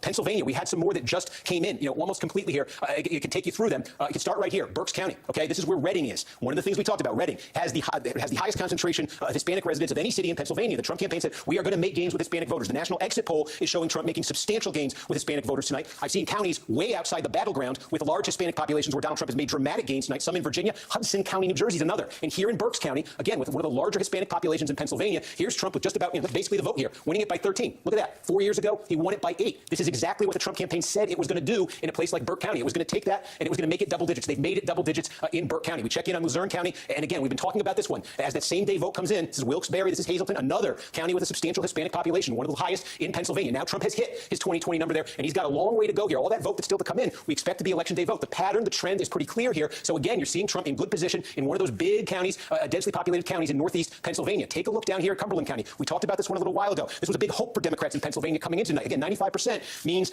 basically it's all in Cumberland County. Again, 2020 looked like this. It's basically the same. It's a fraction of a point different, but that's a win for the Trump campaign because in the context, look at this. It was an 18-point race. Trump won here by 18 points in 2016. Democrats made a huge jump. This was one of their biggest in the state in 2020, bringing it down to 10. They wanted to keep this going tonight. They didn't. Trump was able to stop the losses in Cumberland County. So again, that's something that encourages that his campaign exactly wanted to see right there. We're starting to get Erie County. Again, this would be the vote by mail in Erie County. The story we've been talking about elsewhere now is going to play out in Erie. This is the bellwether. It's one of the two that switched sides to Biden in 2020. The name of the game in final two-thirds of the vote is, can Trump catch Harris with the election day vote? Just checking in on Philadelphia, we're up to two-thirds of the vote now in Philadelphia. And again, this is just Philadelphia city. And again, I think this is becoming a bit of a theme we're seeing in multiple states now, the Hispanic vote. Why did Trump make some progress? It was small, but it was there in Philadelphia in 2020. It was because he improved with Hispanic voters in Hispanic areas of the city. With two-thirds of the vote in Philadelphia now, it's 77-21. Well, that looks terrible, but compare that to 2020, and look at that. Trump is running 3.5 points better in Philadelphia than he did in 2020. Harris now 4 points off the Biden number. There is more mail to come, more vote by mail to Philadelphia. That will be a boost to Harris, but there's also more same-day vote to come, and you can see Trump is running above his 2020 levels there. So where this lands, the Trump campaign's goal in Philadelphia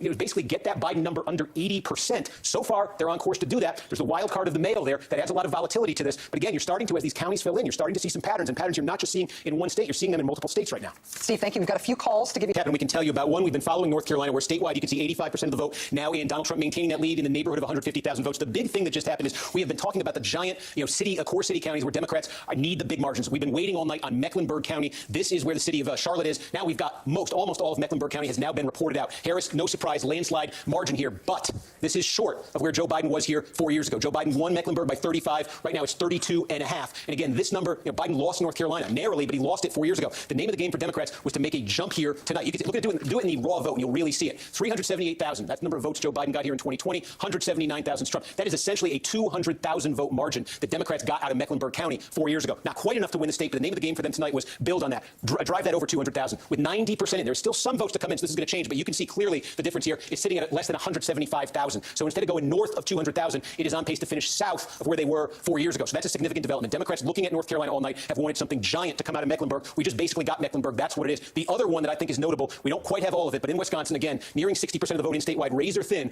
But again, one of those questions we asked at the start of the night, getting some clarity, and it's in the most Democratic vote producing margin county in the state, Dane County. Almost 90% of the vote in here. We're getting close to all the vote in Dane County. Significance here, Democrats rely so much on Dane County in Wisconsin now because they've lost so much ground in the rural areas of this state. I said at the start of the night, every single presidential election this century, the Democrats have added to their margin in Dane County. They have squeezed more and more and more out of it. Take a look at this. 4 years ago, Biden wins Dane County. The University of Wisconsin is here by 53 points, and that is a margin of about get that marker working. That's a margin of about 182,000 votes. Name of the game tonight was to hit that number and go further, like they have in every election this century in Dane County, with about 90%. It's still some votes to come, but you can see how far short they are of that number. 149,000 right now. 182 was the number back in 2020. This is the county Democrats rely on here. Also, in the WOW counties, the question coming into tonight, the WOW counties being the big suburban bedroom communities right outside Milwaukee, coming into the night, they're red now. They've consistently been red. How much less red would they get? We keyed in on Ozaukee County. Okay, this is now 60% of the vote is in Ozaukee County. Significance here is Trump lost in 2016. He won the county, but he lost so much ground that this was the worst Republican performance in Ozaukee County since 1964. This fits the profile demographically of exactly where Democrats thought they could knock it out of the park tonight. Knock it out of the park in Ozaukee County means get this down to single digits, something like that. Instead, 60% of the vote in. We'll see what happens the rest of the way. But so far, Trump has stopped the losses in Ozaukee County, which had been considerable. The decline in Ozaukee County, which had been considerable since he became the Republican candidate in 2016, and now leading by more than 14 points here. So those are some big counties, significant counties, politically significant counties, where we now have a giant chunk of the vote, and we can start to see some patterns developing. Again, just checking in statewide, close to 60%. It is very close there statewide, but that is a county, a few counties where we have that much vote in that size. That's very significant potentially what we just saw in Dane County. Steve, as we head toward the election. Did you just throw to me? Yeah, oh, God. Me. Somebody was talking to me. I apologize. Here we go. Some more returns in Pennsylvania. As I gather my train of thought here, I wanted to update you on 3 key counties here, again, in northeast Pennsylvania. We started the night saying, and we've said it a few times, that there are only 2 counties in Pennsylvania that are true swing counties. That is to say, they backed Donald Trump in 2016 when he won the state, then they flipped over and they backed Joe Biden when he won the state in 2020. One of them is Erie County, where you see right now about half the vote is in. Harris is ahead here. This is primarily on the strength of the vote by mail. The question is, as the rest of the vote comes in, which we know is Republican friendly, is Trump going to catch Harris there? Put a pin in that one, because the other one, we pretty much have all the vote in right. We pretty much have all the vote in right now, and it's flipping. Northampton County, this is where eastern Pennsylvania is. This is the other county that flipped to Joe Biden in 2020 when he won the state. This fits a pattern we started talking about a little bit ago. There's a substantial Hispanic population in this county, and Donald Trump has made meaningful gains here. Joe Biden won this by a fraction of a point. It's now more than 5 points in Trump's favor, with just about all the vote counted up. We also just got a lot of the vote, almost all of it now, in Lehigh County. And again, Joe Biden won here by 8 points in 2020. It's a little under 5 right now. What's in Lehigh County? The city of Allentown is in Lehigh County. It is a majority Hispanic county. Both candidates paid a lot of attention to this. The Trump folks have bet on making gains with Hispanic voters, particularly in cities like Allentown in Pennsylvania. We don't have all the returns in from the city of Allentown yet, but what we do have shows Trump making significant further gains in that city. We also have from Monroe County just about all the vote in. This is the city of Stroudsburg. East Stroudsburg is here. Again, substantial growing Latino population. And look at this. In 2020, Joe Biden won here by 6.5 points. Kamala Harris now ahead by 0.7 of a point with just about all the vote in. Something else we've been seeing tonight. This is really, I keep pointing it out because I keep seeing it. I think it's important to know. There's a lot of counties like this in Pennsylvania and Michigan and Wisconsin where Donald Trump either won or came very close in 2016, and he lost meaningful ground in 2020 when he lost all three of those states. And we keep seeing this tonight. Where he's landing tonight is back where he landed in 2016. These were winning numbers for Trump. These were losing numbers from Trump. This is another county where you're seeing winning, the 2016 winning numbers for Trump. And just to put Lehigh in perspective here, too, Lehigh County, again, I think we showed you 8 for Biden, less than 5 tonight. So you're also seeing it there. We continue to see it. Philadelphia, we're monitoring this as well. Now, more than 80% of the vote is counted here. Again, compare this to 2020. Biden won here, 81-18. We're going to take it a step further back because I want you to see the longer-term trend here. In fact, I can take it all the way back to 2012 because I think it's an interesting story. In 2012, Barack Obama won this county by 71 points. Okay, the county, it's Philadelphia. It's the city of Philadelphia. Donald Trump in 2016, he brought it down to 67 points. In 2020, Trump lost ground in the state. Trump lost the entire state of Pennsylvania. But look at this. He basically brought it down to 63 points. From 71, 67, 63. And tonight, right now,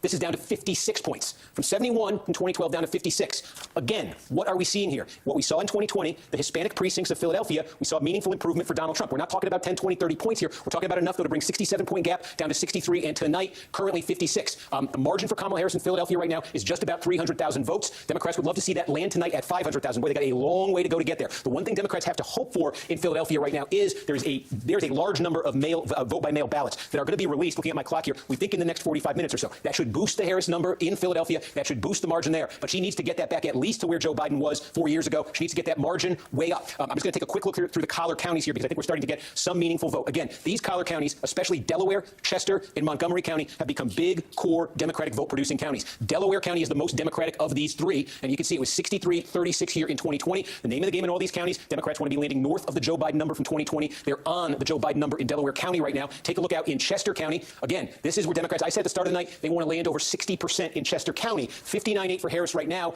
but the wild card is waiting on a lot of same-day vote. Is that going to affect that number for Harris right now? And move up to Montgomery County. You know, you got cities here on the towns on the main line here, old school, 26 points for Joe Biden. It's 30 right now. Again, 30 would be where Democrats want this to land. The danger for them, though, is there's still a significant amount of same-day vote there. But Democrats need Philadelphia to come through on the mail. They need massive margins to hold in these counties, and they're also going to need that. We'll just check quickly in Allegheny County. We're getting close, by the way. Pittsburgh suburbs, we're getting close to 90% of the vote here. And again, that Harris number here right now is under, small, but it is slightly under the Biden number. The Trump number, 0.4 of a point better than 4 years ago. If this is basically a push with 2020, the Trump folks, if you offered them that at the start of the night, I think they would have taken it. We'll see what that remaining vote does. Steve, thank you. We've got This is what the national popular vote is right now. Now, customarily, we've seen this the last two elections, 20 and 16, that Trump has led in the tally of the national popular vote, well into the night. And typically what you see certainly is California comes in late, and it takes a while to get all the vote counted there. And that's just a millions of vote margin for Democrats. So certainly this is going to change, and we're just starting to get California in. But outside of the core battleground, there are a couple things that I want to flag. A couple states that it's awfully late in the night, and we don't have calls on yet that I think a lot of folks might have expected we would. Let me start in Virginia, where 80% of the vote is now in. And Kamala Harris, you see, is ahead here by about 2.5 points in the count. But again, in 2020, this is a 10-point state for Joe Biden over Donald Trump. What's changed tonight? Where has Trump made progress in Virginia? Take a look here. Loudoun County. This is one, if you remember that governor's race in Virginia in 2021 when Glenn Youngkin won, we talked an awful lot about Loudoun County, suburbs, exurbs of Washington, D.C., just lightning fast growth here. Biden won this thing by 25 points. It's been getting leaps and bounds more Democratic. Look what happened in Loudoun County tonight. What had been a 25-point win for Joe Biden comes down to a 16-point win. And again, Trump needs to be improving to win Virginia, on average by about 10 points in these counties. He comes very close to it there in Loudoun County. Take a look. Prince William County. This is a very densely populated and a very diverse county. Again, significant Hispanic population. Biden won this by 27, down to 18 points tonight, just about all in there in Prince William County. Virginia Beach, we still have a lot of vote to come in Virginia Beach. And this is one, this is where Joe Biden won by 5. This is one when Glenn Youngkin became governor. He flipped and won. And Trump right now leading this by 6 points. Again, that would be an 11-point shift here. There's a lot of areas here, that Trump would still need to do even better in if he were actually going to overtake Harris here. But the fact that it's this late at night and Trump has made gains that have held this so much so far, it's significant. It's part of why that popular vote is it's maybe a bigger lead this hour than you thought Trump would have. Bigger reason, though, is this. This is why I raised it. New York, look, it's been called. Harris is going to win New York. Her margin is 12 points. Check this out. In 2020, it was 23 points for Joe Biden. With nearly 90% of the vote in, Harris is only winning this by 12 points. Now, first of all, from a national popular vote perspective,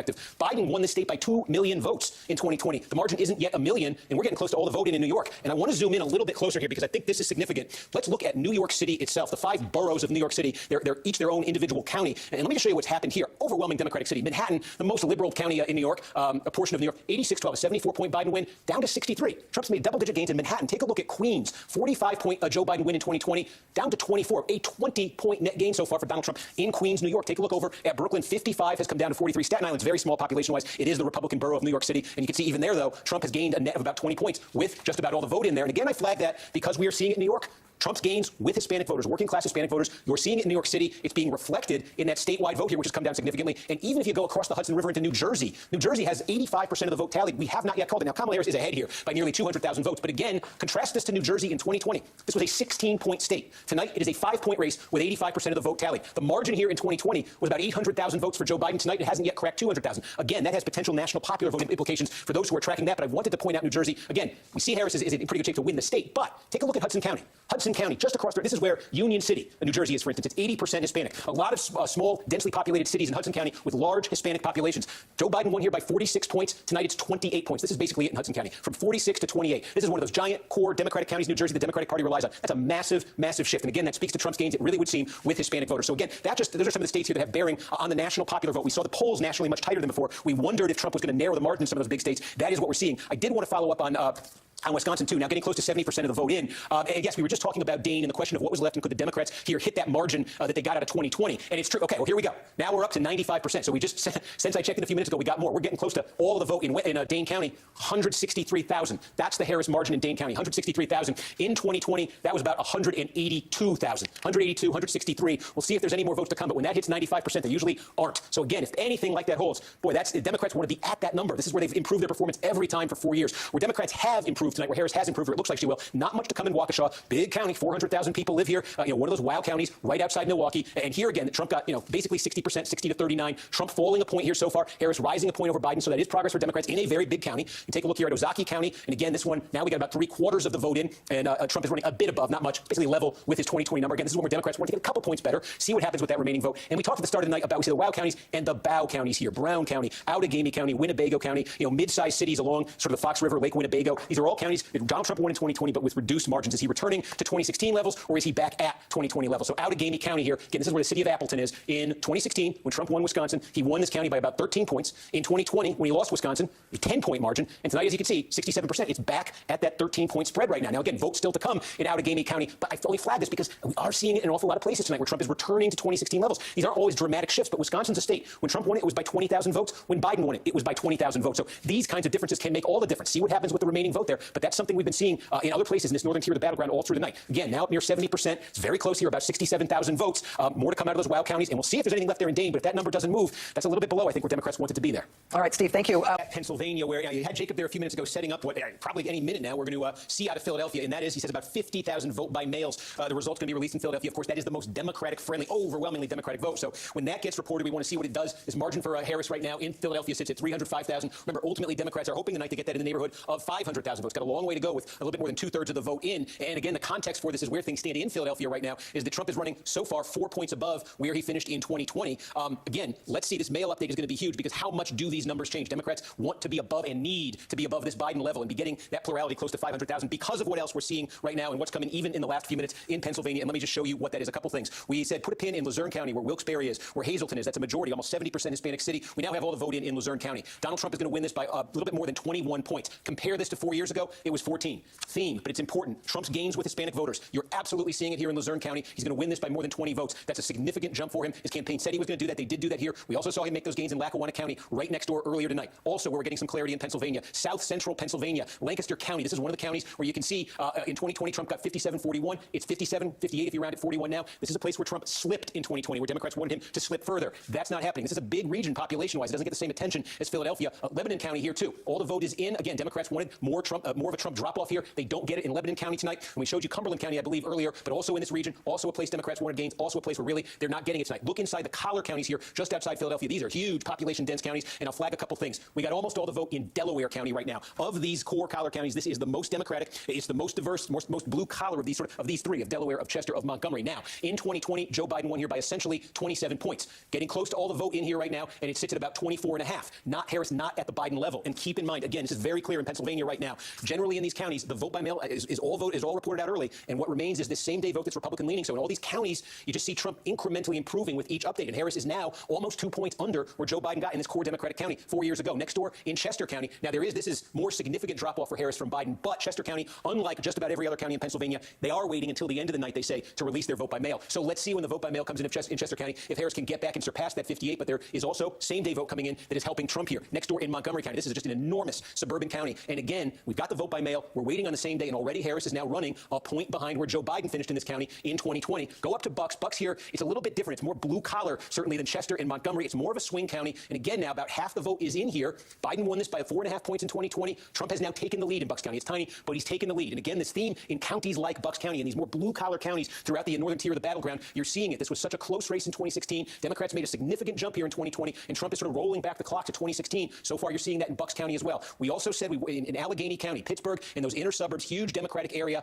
we're coming close to all the vote in 94%. We are super close right now. And again, let me just show you. In 2020, Biden essentially got 60%. Harris is very close to that, but she's not quite at that level, and Democrats won her over 60% here. Given everything I'm showing you about these Trump gains, especially in these counties with significant Hispanic populations, it becomes essential for Democrats that Harris in these areas overperform where Joe Biden did in 2020. Now, there may be some vote-by-mail ballots left, we're told, in Allegheny County, but we're talking about maybe 1,000, something like that. Very small amount, nothing on the order of what you've got there in Philadelphia. So again, this is a place where Democrats want big gains, and frankly, the way this is playing out tonight, need big gains. Given everything else I just showed you, reset it, 85% of the vote now in Pennsylvania, about 170,000 vote difference. Seeing, just in case it came in there, it did. There you go. That vote-by-mail update, it looks like, came in Philadelphia as we were going through this, and you can see, look at that Harris margin, how much that jumped, basically up to 350,000. And there is, as Jacob said, another batch of mail that's going to be reported out tomorrow morning. So another jump like this expected to come that did knock Trump's number down, that did knock his percentage down to 20.8. It was at about 22 before, but again, he is still running 3 points north of where he was in Philadelphia back in 2020. So let's see that final. It's going to be a while till that final vote-by-mail update, but this one took Trump down a notch, but it didn't take him back to the level Democrats want him at there. And we can just take a trip down quickly to Georgia because we've got some more counties that have basically filled in Georgia now. 93% of the vote, and you do see that margin for Trump has come down a little bit. It's just under 120,000 votes, his lead statewide. Not a lot of votes left here, but one place we finally got clarity in here is Gwinnett County. This is a giant one, more than 1 million people in that core Atlanta metro area. Not all, but almost all the votes here right now. And again, let me just show you. It was 18 points for Joe Biden in 2020. Right now, about 16.5 for Harris. This has been the trajectory. Clinton won this thing by only about 6. Margin exploded for Democrats in 20, and they wanted to take that next step forward in 2024, again, to offset what has been one of the stories tonight. We don't really show it because these counties are all so individually small, but I could just take you through dozens of counties that you see in red here where it's a Trump gain of 2 points, of 3 points, of 2 points, of 3 points, and you add those all together and put them together. That's a big reason why Trump has amassed this lead statewide. We've also got a little bit more in now out of DeKalb County. Some of this county here is inside the perimeter, large black population, large population of college-educated white voters. Not quite Harris hitting that number that Biden hit here in 2020. Massive win for here, but not quite hitting it. Still some votes to come, though. Democrats want to get more, desperately need more out of there. They would desperately need more out of, this is as core Democratic a county as you get. And again, Harris basically level, but a tick under where Joe Biden was in 2020. Not much to come. Democrats need every vote they could possibly get out of there. So again, you reset it statewide, see if anything changed. 118,000 votes. That's the Trump margin right now. And I'll just check to see if anything changed dramatically in Pennsylvania. 166,000, 85%. And you see what the lay of the land looks like there right now. Steve, thank you. We'll be checking back in with you. Is if Kamala Harris doesn't win a state that's not been treated as a battleground state, if she doesn't do that, then she now absolutely must pull out a win in Pennsylvania, because if there's no surprises outside the battleground, then Georgia plus North Carolina plus Pennsylvania would get Donald Trump to 270 electoral votes and the presidency. And look at Pennsylvania. We are closing in on 90% of the vote here. Donald Trump is leading by 168,000 votes right now. A couple of things that we can show you that have come in now in Pennsylvania to add a little more clarity. We said at the start of the night, 2 counties are pure bellwethers in Pennsylvania. Voted for Trump in 16, flipped to Biden in 20. What would they do tonight? We told you that Northampton County in the east has flipped to Donald Trump. The other one, Erie County, we've now got the results from Erie County. It's flipped back to Donald Trump. Again, just take a look at this. In 2016, when Trump won Pennsylvania, he won Erie County. He gave it back to Biden when Biden won the state. Now Trump is reclaiming Erie County tonight. Again, this is one of those big sort of quintessential, you'd call it Rust Belt counties, a lot of big blue collar population there. Where are we waiting for remaining vote in Pennsylvania right now then? We've talked a lot about Philadelphia. Jacob has told us there are going to be a big batch of mail-in votes that we are not going to know until sometime tomorrow morning. That's it. There's also some same-day vote that's been coming in. The same-day vote has been running less Democratic than the vote by mail. And again, the big picture in Philadelphia is the Democrats are currently 3 points behind where Joe Biden ran in 2020. And this reflected a bit of a disappointment for Democrats. They won Pennsylvania, obviously, in 20. They were thrilled with that. But their Philadelphia number came down. It's coming down further so far. And unless those remaining mail-in ballots really boost them dramatically, Trump may finish with more than 20% in Philadelphia. Also still to come, we've got a few votes left in Delaware County, big suburban county, right outside Philadelphia. But again, right now, Harris is not hitting that Biden number. She absolutely needs to hit and exceed that in these places. Chester County, I think we're pretty much down to the vote by mail in Chester County. Of course, that is the very Democratic vote. So the question becomes, when we get that vote by mail, Harris is at 54.5. She's got to get past, she's really got to move past that Biden number. Will the remaining vote by mail in Chester County do that for her? Up to Montgomery County, more than 3/4 of the vote in here. This is a giant county, though. There are still lots of votes left to come. Again, from Harris's standpoint, she's got to get past that Biden number with what's left to come here. No vote by mail left in Montgomery County. Move up to Bucks County. 2/3 is in right here. This would be, if Donald Trump hangs on here, still plenty of votes to come, though. This would be a flip. And again, of those immediate Philadelphia area counties, this one a little bit more blue collar than the ones I just showed you. So again, that's a trend we're seeing. We saw it in Erie. We saw it in Northampton. We're seeing that in a lot of places tonight. Also, I'm giving you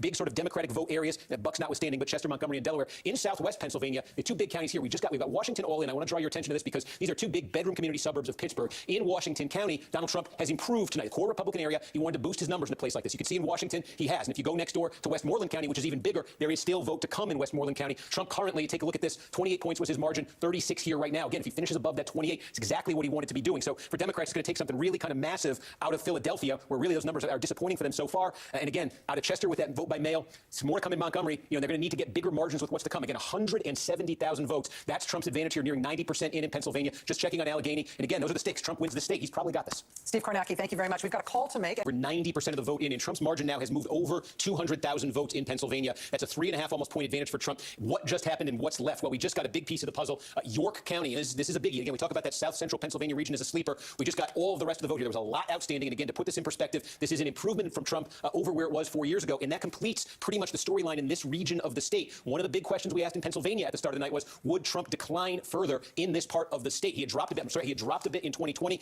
He didn't drop any further in counties like this tonight. Lebanon County, Lancaster County, Cumberland County, now York County. Where else did we just get results? We got it in Westmoreland County. We're almost complete here. Again, big Republican suburban, some rural areas too, certainly, but big Republican county outside Pittsburgh. And again, Trump is running a little bit better than he did here in 2020. That's what his campaign wanted to see. We also got some more results out of Montgomery County. We're getting close to everything in there. 86%. Harris is winning in Montgomery County, big suburban county right outside Philadelphia. It's a 22-point margin for her. But what we have been watching is this number, this Harris number, has been ticking down ever so slightly with every update. Why? Because every update is the vote that was cast today. That is the most Republican-friendly vote. The vote by mail, the most Democratic-friendly, that was released early in Montgomery County. So what are we still waiting on in Pennsylvania? Well, again, Philadelphia, we've got about 80% of the vote in here right now. Harris's margin, 356,000. Again, Democrats want to get that somewhere around, need it, somewhere around north of, frankly, 500,000 votes probably. Again, Jacob said, going to be a big vote by mail update in the morning, get some clarity on that. But Democrats need to boost the number there. We are waiting as well in Chester County on the vote by mail. They do it at the very end there.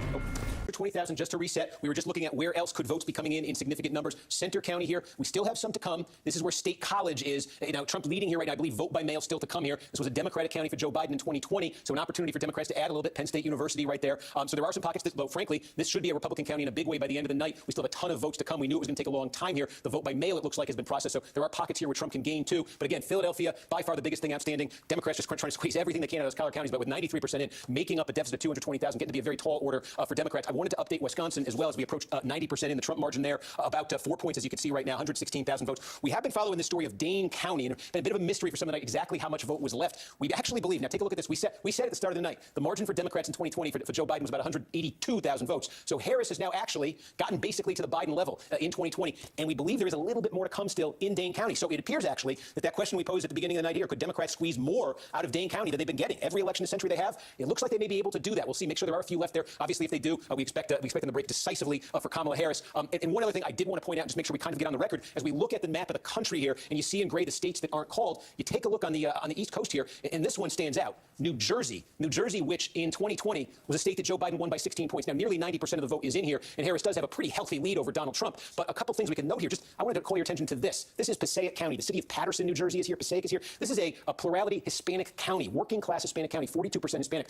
Look at this. With just about all the vote in, Trump is leading in Passaic County. This was a 17-point Joe Biden victory in 2020. Trump has turned that around in leads here. And again, this is just as I look at this map, county by county across the country tonight, even outside of the swing states that we're concentrating on, I am seeing this over and over again. Counties with substantial Hispanic populations, that's where Trump is making his most dramatic gains. I think we had just mentioned New Mexico a minute ago. The Trump campaign said they were targeting this. It's a 5-point win for Kamala Harris, but just take a look at the story of this. This is down from about 10 points for Joe Biden in 2020. I'm going to show you just 2 counties here to give you an idea, because this is a microcosm of what I've been seeing around the country tonight. Bernalillo County, this is where Albuquerque is. This is the big sort of metro, suburban, high concentration of college degrees county we've been talking about. And Harris almost gets to the Biden level here. There isn't much of a drop-off for Harris here. This is where Albuquerque is, just giant vote-producing county. Now let's get to a county that's almost 70% Hispanic, down where Las Cruces is. And you see, again, this is going to be a Harris County tonight. But look at the change. This was almost a 19-point victory for Joe Biden, cut down by 10 points here. Core Democratic county in New Mexico. The counties in New Mexico with the highest Hispanic populations are where Donald Trump has made his gains. The reason he got this down to 5 points are the counties with Hispanic population there. So you're seeing that outside of the core battleground. And as I said, I've been showing you in Pennsylvania all night. One of the stories of how Donald Trump has gotten this lead tonight has been all of these small and mid-sized cities, counties that have these small and mid-sized cities in them with significant Hispanic populations. That's where Trump's made gains. Steve, thank you very much. Looking now, ongoing returns in Pennsylvania. Steve, are we at 94% in Pennsylvania? Is that what I'm saying? Yes, we are. It's 94%. Trump's lead here at 190,000 votes. That works out to about a 3 percentage point lead. It is a very significant hill for Kamala Harris to climb here. Just in terms of what's left, the picture is really kind of condensing and clarifying. Obviously, the biggest outstanding source of votes is right here in Philadelphia, the city of Philadelphia. You see with 83% there, it's a lead there of about 58 points for Harris. I'm just glancing over to get the number. We expect there are still 137,000 or so votes to come out of Philadelphia. Remember, a chunk of them are going to be that vote by mail that's going to come out sometime tomorrow morning. The wild card in Philadelphia, and what's I think has kept folks at bay a little bit here, is provisional ballots. There's a big number of provisional ballots, and these are expected to break decisively to the Democrats. How many? Well, in 2020, the COVID year, things were all, it had been a one-off, but there were about 100,000 provisional ballots. In the 2022 midterm, this is in Philadelphia, in the 2022 midterm, about 45,000. And so the question is, how many of them are there? And what does that remaining provisional ballot pool look like when you get the rest of these votes in? Is there plausibly something there that could boost the Democrats enough to make up for this big gap that they have statewide now, which again, I'll show you 190,000 votes there. So you got what's left in Philadelphia, you got the provisional ballots in Philadelphia. That's what the Democrats are kind of hanging their hopes on, because the rest of these counties here, we're just waiting on a little bit from Chester County. Democrats will gain some here, but at a 54-44 clip, anything like that, it's not going to be a huge gain. Same in Montgomery County. There's some left here Democratic, but again, if it's about a 60-40 split of what's to come, that won't net out to a ton. And then there are places to come with significant vote where, look, Trump is running ahead in Bucks County now by 2.5 points. Votes to come there may net out a bit in his benefit. You could look here. This is just the mail-in ballot in an overwhelmingly Republican county. You're talking tens of thousands of votes still to come here in a place Trump won by almost 40 points. So he's going to make up ground there. He's going to make up ground still in a place like Schuylkill County, a core Republican county. He's winning it by 52 points. There's still votes to come. There are still pockets of votes as well in these deeply red Trump counties. They add up as well. So again, Democrats stand to make some gains in these places, maybe some very substantial gains out of Philadelphia. The provisional vote, we are trying to figure out how much there is. That looms as a wild card here. But again, looking at a mountain of 191,000 votes, you got to make up with this little left in Pennsylvania. That's looking like a close to a Mount Everest there for Harris. But let's get a sense of that provisional.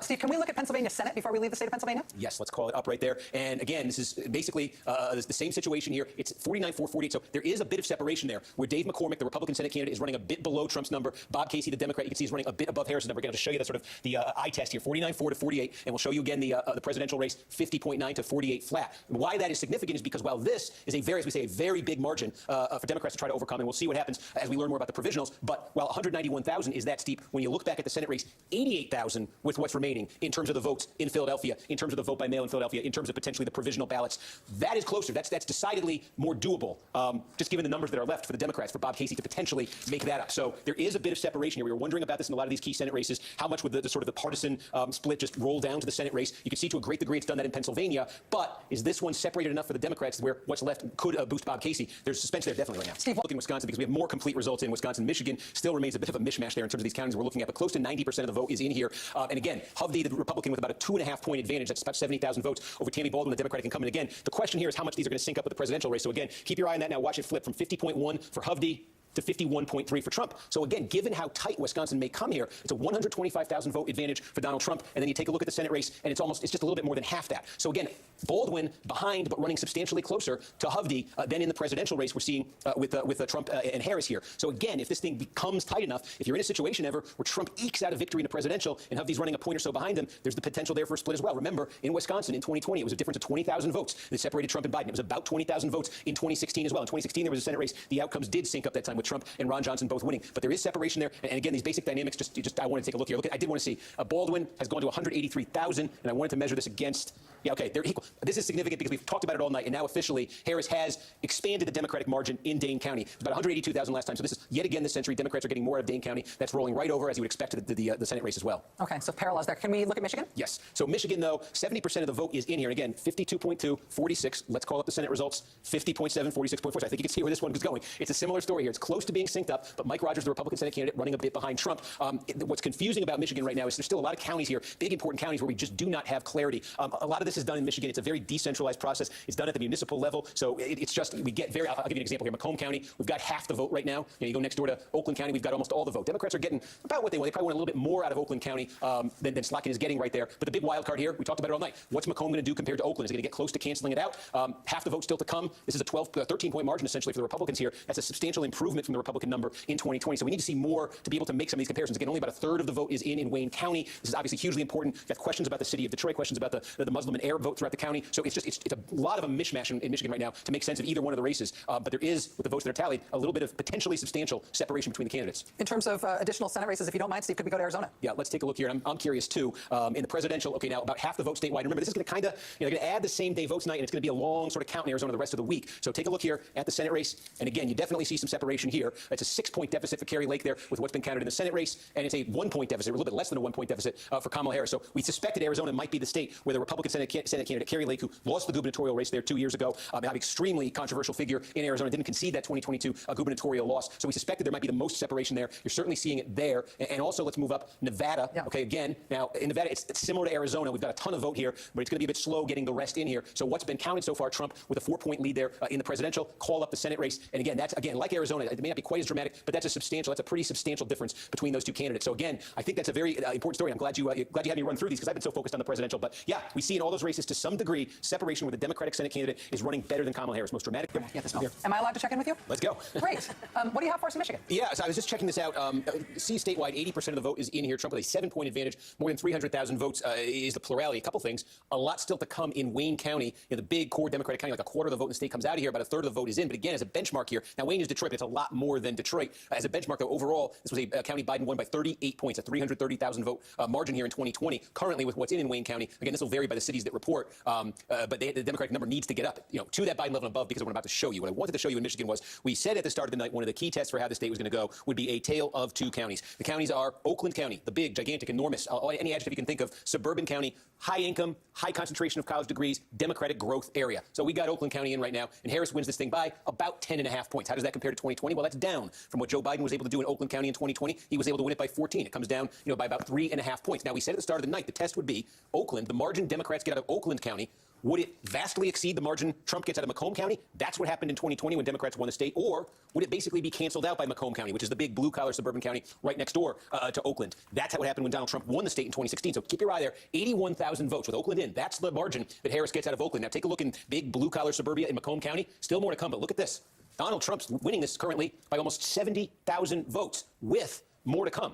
So the possibility exists here, the very distinct possibility exists here, that Donald Trump's margin out of Macomb County, the extreme likelihood, isn't just going to almost cancel out of Oakland County, it's going to blow it away. Trump's going to get far more out of Macomb, a somewhat smaller county, potentially, than Harris gets out of Oakland County. Now, again, 77%. This is almost an 18-point margin for Trump. Just to put this in some perspective, this was 8 in 2020. This was 11.5 for Trump in 2016. And if you went back one election farther, this was an Obama county. Again, the Midwest, northern tier battleground states, they are filled with counties like this. Maybe not quite this big, but big blue-collar suburbs. A lot of blue-collar white voters here, but there's a lot of diversity here, too. There's a sizable non-white population as well. These are, and Macomb, if you really want to zoom out, and you're a political history nerd, you ever heard the term Reagan Democrat? The blue-collar voters who flocked to Ronald Reagan in the 1980s? That term came about because of Macomb County. There was a study of Macomb County, Michigan. They said this is the backbone of Ronald Reagan's working-class coalition that he's put together here. So the talk when Obama came along in 2008 and was reelected in 12 was the Democrats had finally just broken down the Reagan Democrat areas and brought them back into the fold. Trump comes along, goes up double digits, takes a step back in 2020. And now look at this. We just took a big jump in Macomb County, 84% in. That Trump margin is going up further. This is just an overwhelm. He's up almost 80,000 votes now in Macomb County, 80,000 for Trump there. And in the economically upscale Oakland County, it's 81,000. Trump is now getting more out of Macomb County than the Democrats got out of Oakland County. We thought in a good night for Trump, potentially he gets close. He's going past it. That's very significant. There's also two, we said tonight, two kind of big swing counties. One of them is Saginaw County. We now got Saginaw County in. And again, this is one that Joe Biden won narrowly in 2020. Good night, we said Trump would win it. Trump is winning it by 3 points. And the other one here is just north, is just on the coast there. Muskegon County, about half is in. And again, this was a very narrow Joe Biden win. And currently, Trump is ahead by 16 points there. Take a look at Genesee County. This is where Flint is. This is very significant as well. Again, this is a diverse, blue-collar, enormous county here. Joe Biden won this by about 9 points in 2016. Clinton won this by 10 points. You go a step further back. Look, Obama had that blue-collar coalition still intact largely in 2012. He won here by almost 30 points. Coming into tonight, the Trump folks were saying they could take another big step forward in a place like Genesee County. Looks like they have 4.5 points, cutting this in half from 2020. They wanted to make gains in places like that. So again, we are waiting on still a lot of vote to come out of Wayne County. And as we really sort of slice and dice the Wayne County vote, we'll be looking at Dearborn. There's some indications in the return to Dearborn. Large Muslim American population, large Arab American population, indications that Kamala Harris may be significantly underperforming what Democrats want out of a place like Dearborn. We'll be analyzing that and getting more of that vote coming in. But you can just see around the state the reason why, with 80% of the vote counted, Donald Trump is more than 313,000 votes ahead. It's not just because we're waiting on Wayne County. It's because some of that significant movement taking you through right there. Steve, while you have been covering those results in Michigan, we did get a little bit more news. To Steve Kornacki at the big board. As I noted in my rundown there are some votes. Some states we're still waiting for more numbers to come in on. So where do we stand now, Steve? What are we waiting for? Yeah, so I think the question is, at what point can Trump get to 270 here officially? So take a look at what's left. Gray are the uncalled states. One thing to keep in mind, you see Maine is uncalled here. Remember, Maine is one of the two states where they give out the electoral votes by congressional district. And this one, the big Western Maine, District 2, has been a Trump district the last two elections. We got a lot of the vote in here right now. Trump is leading by 8 points in the second district. Again, this is that, a lot of rural areas, a lot of small, mid-sized cities, like a Bangor, Maine, that kind of thing.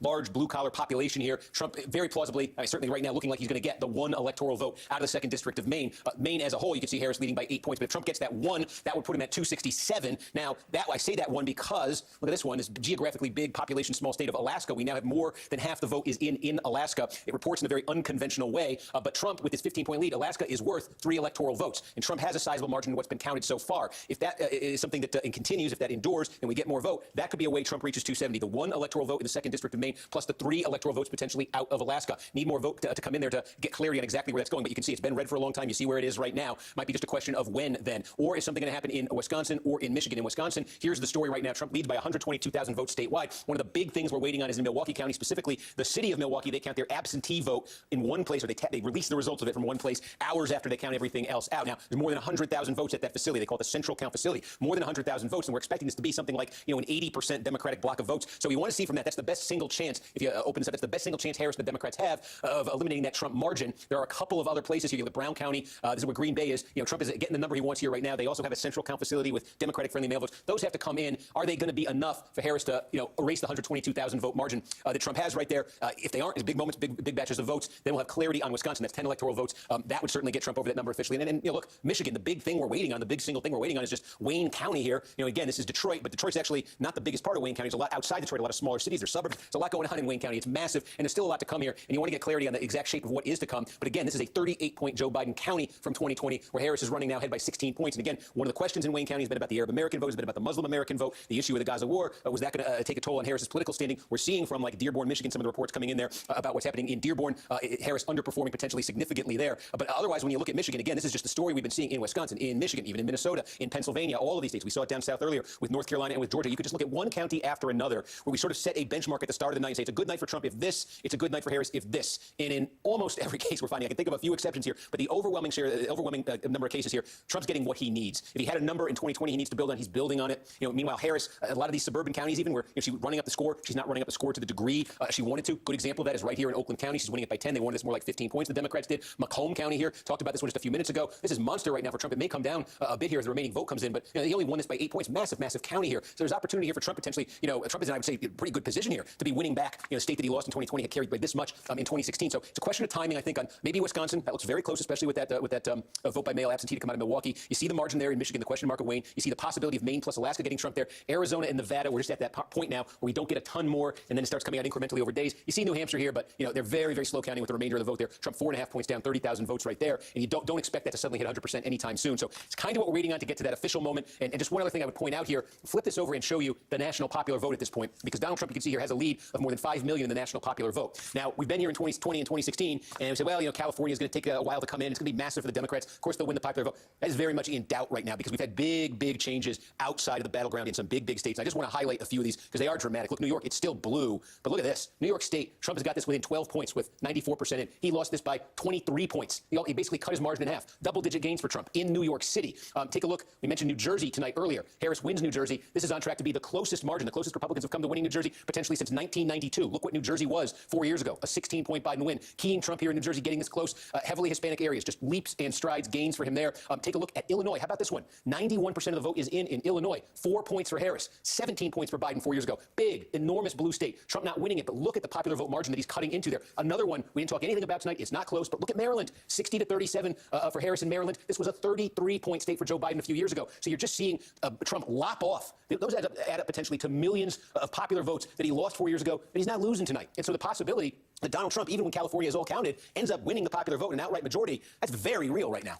Steve, there's a lot to take in and digest. I wanted to just go back if you don't there. Well, it should close, and maybe considerably, because again, the biggest outstanding, the biggest sources of outstanding vote here would be, again, in the city of Milwaukee, in Milwaukee County. Look, it says only about 69% of the vote is in. Overwhelmingly, what that is the absentee vote from the city of Milwaukee. So the most Democratic-friendly type of vote, absentee, from the most Democratic city, biggest, most Democratic city, one of the most Democratic cities in the state. So whatever happens there, Harris is going to net tens of thousands of votes more when that absentee vote is released there. Look at a place like Brown County, where Green Bay is. 90% is in, but again, this is a place that does that absentee late, separate location. So this might come down a touch. There's a few other places on the map where she's going to benefit from that late absentee count. Is it enough to overcome what is now a 120,000 vote lead for Trump statewide? That's difficult. It's not impossible for her, but that'd be very difficult right now. But to come down and land back in that, really tight zone we know Wisconsin likes to be in, that's very possible. In terms of the big picture story you see out of Wisconsin, it's a continuation of the trend here in the Trump area in Wisconsin, and it's simply this: a transformation of Wisconsin politically. It is not long ago that you would have been looking at this map, even in a close race in Wisconsin, and you would have been seeing blue all over the place here, along the Mississippi River, all sorts of rural blue-collar counties. Democrats were winning right through Barack Obama in 2012, and Donald Trump came along, and we could show you counties where he had net gains of like 40 points over what Barack Obama was doing. And you just take them one by one. They're small, rural in a lot of cases, but Trump's made further gains in those places tonight. So they just add up. You could take dozens of these counties, aggregate them together. Trump's made significant gains just by adding 2 or 3 points in those places. We called it at the start of the night, to look at Outagamie County, to look at Winnebago County. This is where Oshkosh is. Was Trump going to be hitting his 2020 number, or was he going to be hitting his 2016 number? Now it's 12 right now. There is some of that mail to come in, but right now he's above both of those. And the Democrats, meanwhile, look, they did get ahead here in Dane County, where Madison is. That 188,000 does mark a bigger margin for them out of Dane than they got last time. I think they might have wanted more out of here. But again, with that mail to come in Milwaukee, there's still a chance here for Harris in this state. But I think wherever it lands, it will be in that very close zone. And again, we just see this Michigan and Wisconsin, even in Minnesota earlier, just those rural, blue-collar counties. Trump just squeezing more and more out of them. He turned them Republican in 2016, and he's held them, and now he's growing in them further. That rural blue-collar divide is just over and over again, as you said. I've been watching you all evening, so stark. Thank you so much, Steve. We'll be back with you in a moment, too. Let's bring in NBC News correspondent. What have we learned in terms of votes over the last hour? Yeah, so it's really kind of narrowed what's left in Wisconsin. 96% of the vote here. Trump leading by 108,000. Looks very imposing with that little left, but what is left is largely, but not entirely, we'll get to that Democratic-friendly vote. So I just want to take you through. We expected total in Wisconsin, let me just take a look here, about 140,000 total votes remain to be counted. Now, the bulk of those votes are in, I just want to see this updated, actually, so this is real time. I'm just checking in on something here. Yes, this just updated. Let me just look county by county. That's going to be the easier way to do this. Sorry for this. I'm just adjusting on the fly. Okay. We think the biggest source of outstanding vote in Wisconsin is in Milwaukee County. Most of that 120,000, probably about 105,000 of it, is absentee vote from the city of Milwaukee. This typically breaks like 80 to 20 for the Democrats, maybe even more than that. They count that, they tally it up, they report it out from one place. So we're awaiting that hopefully very soon. And basically, if the Democrats get what they normally get, out of that vote, maybe they would net 75, let's say 75,000 votes, be maybe a little generous with that, 75,000. The rest of Milwaukee County, there's some absentee ballots, left there, probably about 15,000. Same deal, you expect to be more Democratic. So look, maybe the Democrats get 80,000 out of it. They need a very, very big number if they're going to flip this in Wisconsin. The other big places, Racine County, we have the same thing. We have that central count for the city of Racine. What do we think we got there? We think we got about 30,000. If those were to break, let's give them optimistic assumptions, 2-1 for Democrats. They could net maybe about 10,000 votes out of Racine. Winnebago County, we're waiting on the city of Oshkosh here. Total, what we're kind of expecting is about 20,000 out of Winnebago. I'll abbreviate that 20,000. And again, if this went really well for Democrats, maybe 5,000 they net out of this. So, 80, 90, 95, you're trying to close a gap of about 107,000 votes. They probably need more out of here. That Milwaukee thing has to just be absolutely monster for them, because the other problem, despite all of this, there are a couple of pockets of Republican votes left. Okay, so take a look. Core Republican county, 3/4 of the vote in. Trump's winning at almost 2-1, and you can see though still votes to come here. So there are other places. The Democrats, you could give them very, very generous assumptions on that absentee vote in those places, and maybe just get them up to that statewide margin. But then you got to account for there's a handful of places like this where Trump can still net more. So waiting to see those numbers. They have to be massive if Harris is going to turn this around and actually flip this over statewide. It will get closer, significantly closer than this 51-47.5 you see right now. But in terms of actually carrying over for the Democrats, they need something maybe we haven't quite seen in Milwaukee before for them. What do we have? That's all. Yeah, so in Michigan, we've been talking about Wayne County, and we did just get a pretty big report out of Wayne County that takes us over to half the vote in Wayne County here. And again, you might have looked earlier, Harris was running under 60% before. Now she's getting closer to where Democrats want to be here. Again, compare this to 2020. Joe Biden won here by 38 points. Now it's inching up on 30. But again, this needs to be higher for the Democrats. Trying to piece together exactly where in Wayne County it's left. Because again, there's all sorts of different suburbs, small cities. Detroit is in here as well. So we're trying to get a full sense of that. But again, what we just got in there from Wayne County was heavily Democratic, and it brought that Trump margin. Remember, that was north of 300,000 the last time we looked in. Now over 200,000, and there's still a significant share to come in from Wayne County. And I stress the Democrats need to get a very big number, get it back to probably over that Biden level, just because what we've seen elsewhere in Michigan, all of these places where Trump, example, Saginaw, we said coming into the night, Saginaw County was one of the swing counties in Michigan. As goes Saginaw, maybe so goes the state. Well, Trump wins it by 3 points. The other one we identified as a swing county at the start of the night was Muskegon. We're getting closer there to a 100%. Trump leading by 2.5 points there. Now take a look at this one. This is Ottawa County. Okay, this is still a core Republican county here in the western part of Michigan. Here is a very complicated thing with the Dutch reform Reform church and Dutch Reform culture, but basically it's culturally conservative, extremely Republican, and it's been averse to Donald Trump. So Donald Trump's done, this is a big, big Republican vote-producing county, and you can see the hit Donald Trump has taken here. He won it, taken here since he came on the scene, won it by more than 30, came down to barely 20 in 2020, but this is kind of a win for him tonight because it didn't go down any further. And that's a familiar story. We've been telling it throughout all these states tonight, places where Trump had been slipping, he didn't slip any further. That includes, a place like Ottawa County. So when that happens, when he's winning those two swing counties, when Trump is cutting into, now we've got, oh, wow, okay, this is basically all of Genesee County, 400,000 people here. This is where Flint, Michigan is. The final margin here is going to be 2.9 points. Harris over Trump in Genesee County. This was 9 points for Biden over Trump. This is diverse, blue-collar, working class, big, big gain for Trump there. Taking a look here at Macomb County, big, big blue-collar suburb north of Detroit. Trump won this by 8 points last time. He's more than doubled it so far. So with all those things happening around the state for Trump, it becomes all the more important if Democrats are going to actually overtake that sizable lead that Trump has right now. Harris doesn't just win a county like Wayne by 30 points. She has to win this by like 40, and we have to see turnout levels as well here too. So that's what she's up against there. You see what they're up against too, the Democrats in Wisconsin, just seeing if that changed at all, seeing what else is on the board here. We mentioned, are we getting close here to some kind of clarity in Maine too? 7.5-point lead for Donald Trump here. Again, 1 electoral vote to the winner of each congressional district in Maine. This is the blue-collar, heavily rural congressional district. Trump's won it twice. No reason to believe that's not happening a third time right there. Alaska, we checked in earlier, in the Klondike, up to 70% now. We think counted in Alaska. This is interesting, as we say, from that perspective of Trump officially hitting 270 to officially become mathematically the president-elect. 16-point lead for Trump here in Alaska. About 70% of the vote reported. 3 electoral votes there. 1 in that congressional district in Maine. If he gets those in the near future, 1 there, 3 there, that would be, I don't know what just happened there. That would be exactly 270 electoral votes. Then he would mathematically be the president-elect. In Nevada and Arizona, we've just reached the point where we're not going to get much more. That's going to come out over subsequent days right there. New Hampshire, you still see uncalled. Trump has made more of a game out of this than I think some expected. They wanted to flip it. They sent J.D. Vance there the other day. Got it down to 4. It's going to be very slow to get the rest of this in. Again, I don't expect that to get anywhere near 100 tonight. Again, you see, let's look at this jigsaw puzzle. All these little cities, towns, villages, hamlets, where they reported out individually. That's going to take some time. But Harris sitting on a pretty comfortable pad there. So, look, in terms of 270, is it going to be the Maine, Alaska route that puts Trump there? Or is there going to be a call in Wisconsin? This one may be imminent if, we're waiting on that absentee that I talked about from the central locations. If the Democrats don't get the kind of monster numbers they need from that, there's not going to be much left in Wisconsin. And again, if Wisconsin were to officially be called for Trump, he's well over 270 at that point. And again, Michigan, the more Wayne we get, the more clarity we get. Democrats trying to dig themselves out of a very sizable hole. Some real damage they've taken throughout the rest of the state tonight. I know as you've said many times, we're very close to getting to the 270, a sign of something. What have we learned, Steve? Well, it's a development that's not in the board, but that I can tell you about that's crucial. Look, I think we know where we're going here. It's just a question of how we're going to get there in terms of this 270 electoral votes to officially make Trump the president-elect. We've talked about, can Trump get that officially called, that 1 out of Maine, the 3 out of Alaska? If that happens, it's 270. He's at 266 right now. But where there's something actually happening on the ground is in Wisconsin.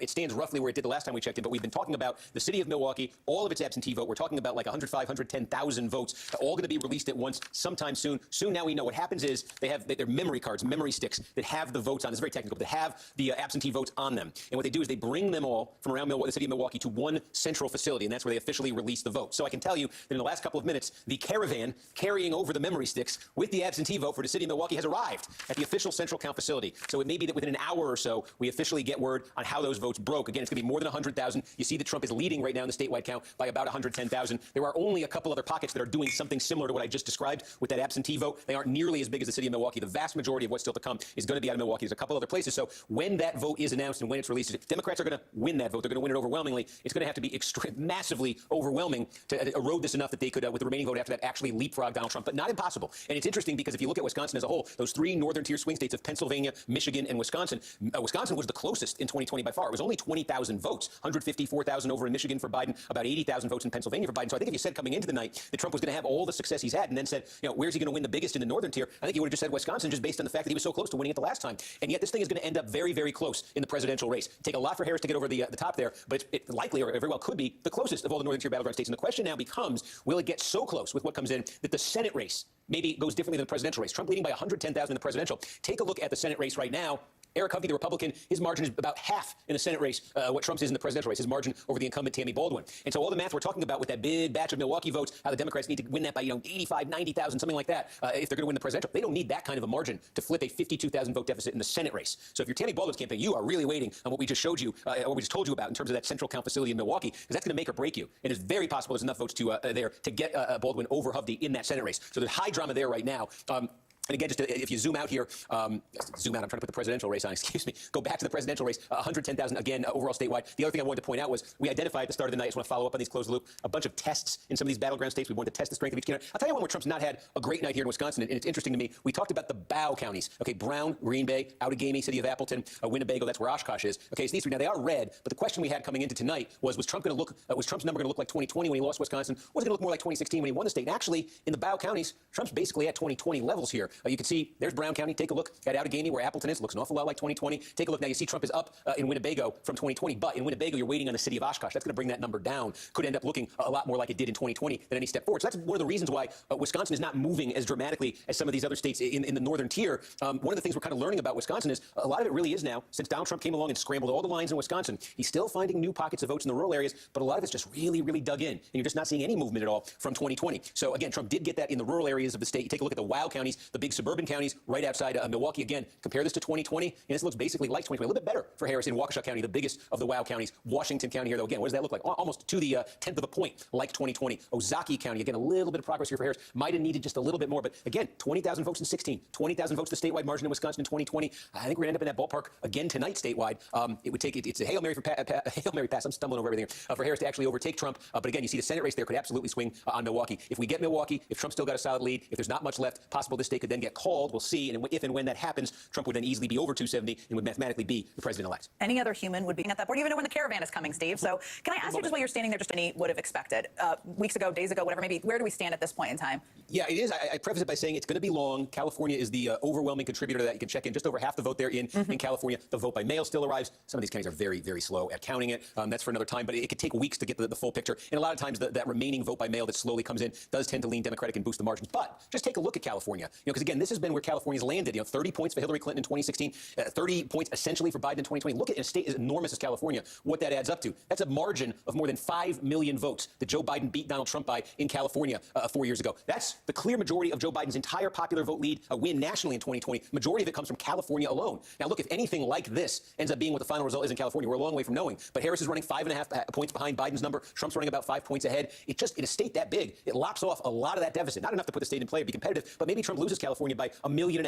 2 million votes fewer than he lost it in 2020. If numbers like this are what we continue to see, you have that prospect. So that's one, we talk about the national popular vote, where it stands right now. If Harris is going to catch Trump in it, she's going to need something like Joe Biden got in 2020 out of California, because again, the slippage we've seen for Democrats in big blue states tonight, we spent so much time in the battleground states, I think understandably, but it's good for everyone, I think, to make sure we all are on the same page, and we know this. New York State, it's about a 12-point win for Kamala Harris. It was twice that much in 2020. New York City tonight, Donald Trump's double-digit gains there. New Jersey, a huge blue state, down to 5 points with most of the vote in there. Again, this was a 16-point win for Joe Biden 4 years ago. You can take a look. I think we showed you Maryland earlier, just if you didn't see that. We still got some to come, but 22 points in Maryland. This was 33 for the Democrats. Democrats get where the popular vote margin for the Democrats has really come from, that big popular vote margin we talk so much about for Biden in 20, for Clinton in 16. It's made in states like New York and New Jersey and Maryland, and for that matter, look at this one. Illinois, more than 90% of the vote is in. 4-point race there right now, was 17th. It's a massive state. Look at this. That's a 1 million vote margin that Joe Biden got out of the state in 2020. Right now, with more than 91% of the vote is in, it's about 223,000. That's Harris's margin. That's how Trump takes the popular vote lead and potentially builds it up enough where California might not be enough for Democrats to win the popular vote. In fact, I think if you're the Trump campaign and you're trying to win the national popular vote, you're feeling better probably than the Harris campaign is right now, looking at everything that comes in here. We talk so much about the popular vote and how Trump lost it the last 2 times. Very decent chance here he could end up winning it this time. If he does, that would be the first election since George W. Bush in 2004 where the Republican candidate won the popular vote and potentially getting an outright majority. We'll see. There's still some wiggle room there, too. But another question would it be an outright majority, too? Again, that will be settled a long way from now, though. Steve Kornacki, thank you for explaining all of the nitty-gritty details to us. And we'll discuss this with the panel. I want to bring in Ashley Parker, but I'm just going to say the growth update earlier about a caravan of votes from Wisconsin. We may not know anything more there. What more have we learned? In Wisconsin, not much. Just call it up to remind folks where we stand here. Looks like it's 3.5 points for Trump. You're seeing 97% in, 10,000 votes, and you're saying, why on earth hasn't this thing been called? Well, Trump is certainly in a very good position right now, but the remaining suspense here is about in Milwaukee County, in the city of Milwaukee in particular. You see how it's only 74% in, and that's because the absentee vote in the city of Milwaukee, which we expect to be overwhelmingly Democratic. How overwhelmingly? Typically, it's about 80%, 85% Democratic. There's a little bit more than 100,000 of those votes. They're in one central facility now. We're awaiting from word from that facility about how those votes broke. This is how they do it in Milwaukee. They choose to do it this way. Don't ask me why, but here we are waiting on it.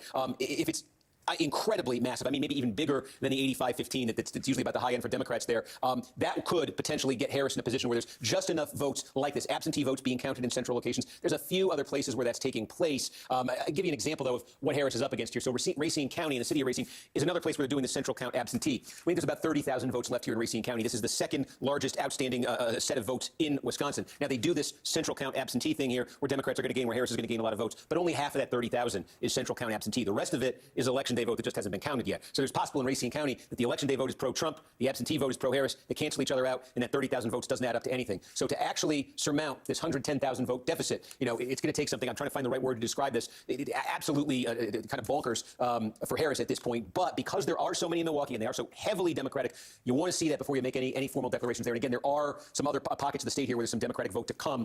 Could Harris stitch together just enough to get over Trump? It's very unlikely, it seems, but it's not impossible. And it is true that Wisconsin, whatever happens, it's going to finish very, very tight here. Even if Trump does win this thing by 20, 30,000 votes, it's not going to be much. It's not going to be 3.5 points like you're looking at right now. Over in Michigan here, to about almost 95% of the vote is in. Now, if you've been paying attention all night, that Trump margin not long ago was sitting at 300-something thousand, then 200-something thousand, now 117,000. Why is that? It's because slowly but surely in Wayne County, the biggest in the state, like 25% of all the vote in Michigan, we're getting Wayne to come in now. Over 80% of the vote is in. Harris is now leading this by a 2-to-1 margin. Her plurality here is up to 233,000 votes. 4 years ago, this was 333,000 votes for Joe Biden. So we'll see what happens with the remainder there. The opportunity for Harris, I can tell you how much we think is left there, too, in Wayne County. We think there's about 170,000 votes left there in Wayne County. So if those votes are coming in at about the clip they're coming in right now, what would that be? 120,000 to 50,000 to 70,000 vote plurality for Harris? I don't know, ballparking it here. But if she were to gain 70,000 votes out of Wayne, okay, that would still leave her, almost 50,000 votes behind Trump. Give her whatever number you want there. That's a lot still. She has to climb past. And then what else is left in Michigan after you get all of Wayne? So some of Kalamazoo, but it's election day vote in Kalamazoo.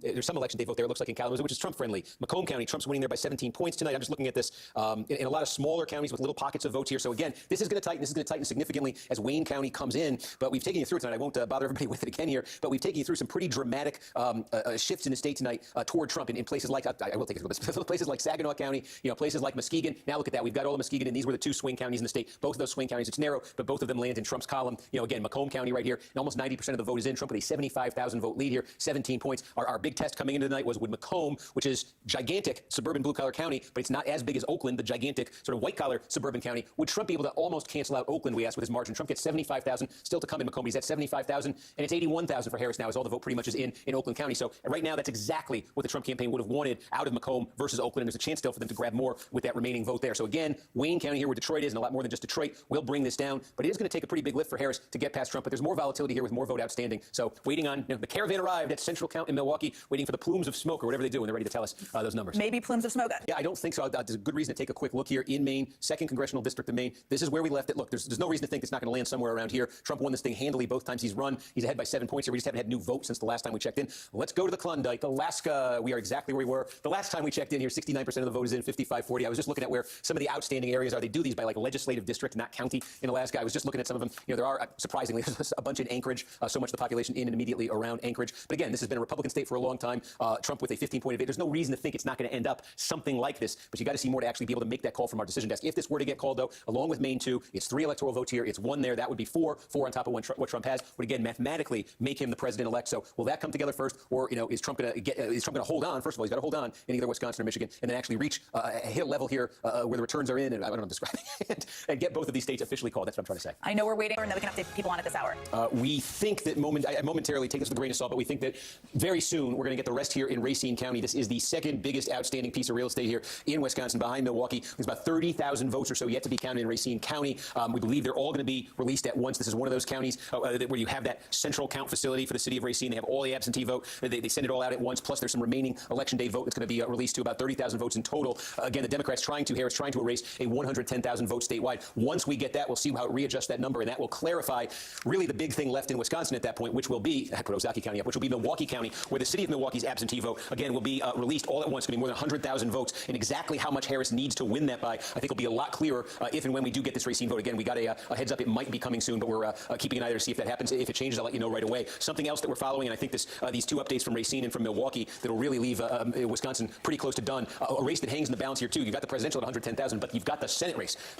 Oh, I think what just happened, I think something pretty dramatic just happened there. Okay, did we just get central count from Milwaukee? I'm asking my producer here. I think we just got central count from Milwaukee.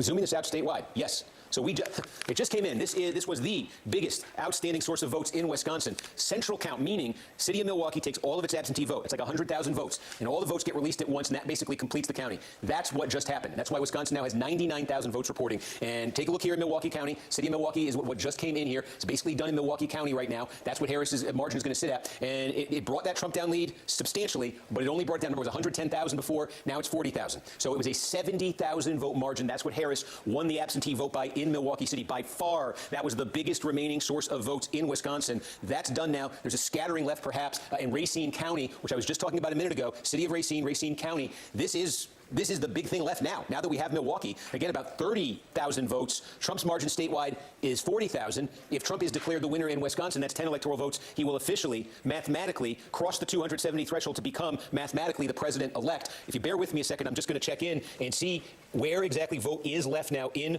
Wisconsin. This was a big, big batch of votes that, trust me, we have been waiting hours for in Wisconsin. I think it's clarified the situation. Certainly our decision desk, which is behind the scenes here, you don't see, but certainly they are interpreting this as I speak in real time. And let me just update my chart here of what is still to come in Wisconsin. It's not much. It's that vote in Racine we've been talking about. I think we just got it. I think we just got Racine. Yes, we did. Okay, Racine just came in. This takes you we're pretty much done in Racine County here. There is a boost there. What just came in was Democratic. It was Harris. And there it is. That statewide margin that was sitting at 40. Harris shaves 9,000 off that in what just came in Racine County. So Harris still trailing by more than 30,000 votes. I do want to show you at the same time in the Senate race, this is dramatic. Those two developments were enough to push Tammy Baldwin into the lead. A pretty substantial lead, relatively speaking, in Wisconsin. Tammy Baldwin's now leading by nearly 30,000 votes in the Senate race. Baldwin's been running better than Harris. So those two big updates brought Harris to about 30,000 down. Still a long way for her to go. Steve Kornacki, Steve Kornacki, I just have to jump in. And you've been predicting this. We've been waiting for it. And we do have some breaking news from the decision desk. NBC News can now project that Donald Trump has won the state of Wisconsin, which means he is the winner of this race and will return to the White House as this country's 47th president. Great call. People are digesting it. And I just want to go back to Steve Kornacki to just share with us how Donald Trump won this. It went into this for Trump. You see the current scoreboard there, 276 over the top, officially president-elect. The other thing of note we've been talking about tonight, big picture, is the national popular vote. And you see right now Donald Trump more than 5 million votes ahead of Kamala Harris. One thing I'm going to show you is that Trump, even in states he hasn't won, has made tremendous strides forward in some big, highly populated Democratic states. So what goes into this national victory for Donald Trump tonight? As so far you see, 1, Georgia, 2, North Carolina, 3, Pennsylvania, 4 battleground states that have been called. Trump has swept them all so far. Nevada, Arizona remain to be called. Michigan also outstanding here, but Trump, with 95% of the vote counted in Michigan, continues to lead by over 100,000 votes. A bit of what we just saw in Wisconsin likely to play out at some point here in Michigan, where we're waiting on a ton of vote from Wayne County, where Detroit is. See if Harris can erase that, but she's the underdog to do so, just given other things that have happened in Michigan. So where did this Trump win come from tonight? I'm going to point to a couple of places. First of all, we look at Georgia. This is one of the states that was called several. I can't remember how many hours ago, though. But one of the questions we had at the start of the night was, you looked at this Atlanta metro area, all these blue counties, big, suburban in many cases, fast-growing. Democrats have been getting more and more votes out of here. They wanted to expand. They needed to expand that even further tonight. One place we said to look in at was Fayette County. This is a high-income suburb right outside Atlanta that's been getting more and more Democratic. And here you go. It's just about all in now. Democrats, they needed to carry this tonight. That would be, make another county in the Atlanta metro area blue. They didn't. And what that speaks to is we saw this in a lot of suburban counties like this, where Democrats had been advancing the ball the last couple of elections. It seemed the voters were moving against Trump more and more with each election. Trump sort of stalled that. He stalled that in a place like Fayette County tonight, and he stalled that in other suburban, key suburban areas in these other battleground states. So Democrats were counting on making even further big gains in places like this. And in all too many for them, they didn't make those gains. You can move up to North Carolina here, where again Trump is leading by 3.5 points with just about all the votes in. A couple of places we can look to here. I'm going to give you a different example in North Carolina, so you get a sense of the different ingredients that went into this nationally. One thing you could look at in North Carolina we talked about was there's a lot of rural counties in North Carolina with large black populations. Democrats wanted to get higher turnout to improve on how they did in those counties in 2020. They had come close in North Carolina in 2020. They thought that was a way to do even better. But in county after county like that tonight, Donald Trump improved over how he did in 2020. And Democrats simply didn't get those numbers in an area like eastern North Carolina, a lot of rural counties with large black populations. You move up north. What happened here? Here's one we talked about as the test coming into election night. Lackawanna County, where Scranton is. This is a county. Let's just show you the trajectory here over time. If you went back to when Barack Obama was reelected in 2012, this was still an overwhelmingly blue-collar Democratic county. Obama won this thing by about 28 points. Along comes Donald Trump in 2016, and he almost wins it. He comes within 3.5 points. 4 years later, when Donald Trump loses Pennsylvania, he loses it by more than 8 points. Well, look, he didn't win it tonight, but he got closer than he got in 2016. In these big blue-collar counties that not long ago were overwhelmingly Democratic, they dot the Midwest, they dot Pennsylvania. This is the kind of result Trump got tonight. If he'd given back ground in 2020, he won that ground back. In some cases, like in Lackawanna, he moved the ball further. Even still, another ingredient in Pennsylvania for Donald Trump, a lot of small, mid-size, work terms of called seats here. Republicans with 200, Democrats with 175, 60 uncalled, 218 the magic number. I think one thing to keep in mind, it looks like it's going to be very close on the House side. There are a number of districts in California, depending on how things shake out elsewhere. I think there's a decent chance we're going to be waiting on a number of districts in California. And California, for those who don't know, is an extremely slow counting state. I mean, it can take a week. It can take longer to get full results. I'll give you an example. In 2022, House control, Republicans picked up the House in 2022 from Democrats. It took 8 days after the election in 2022 for Republicans to actually hit that number of 218. They did it in California 8 days after Election Day. So again, we're going to see how some of these shake out. But if it is coming down to California like it did in 2022, that can take time. Everybody's got to be patient on that one. It is a big factor. It is the difference between Jamie Raskin being the chairman of the House Oversight Committee or not, Hakeem Jeffries being the Speaker of the House or not.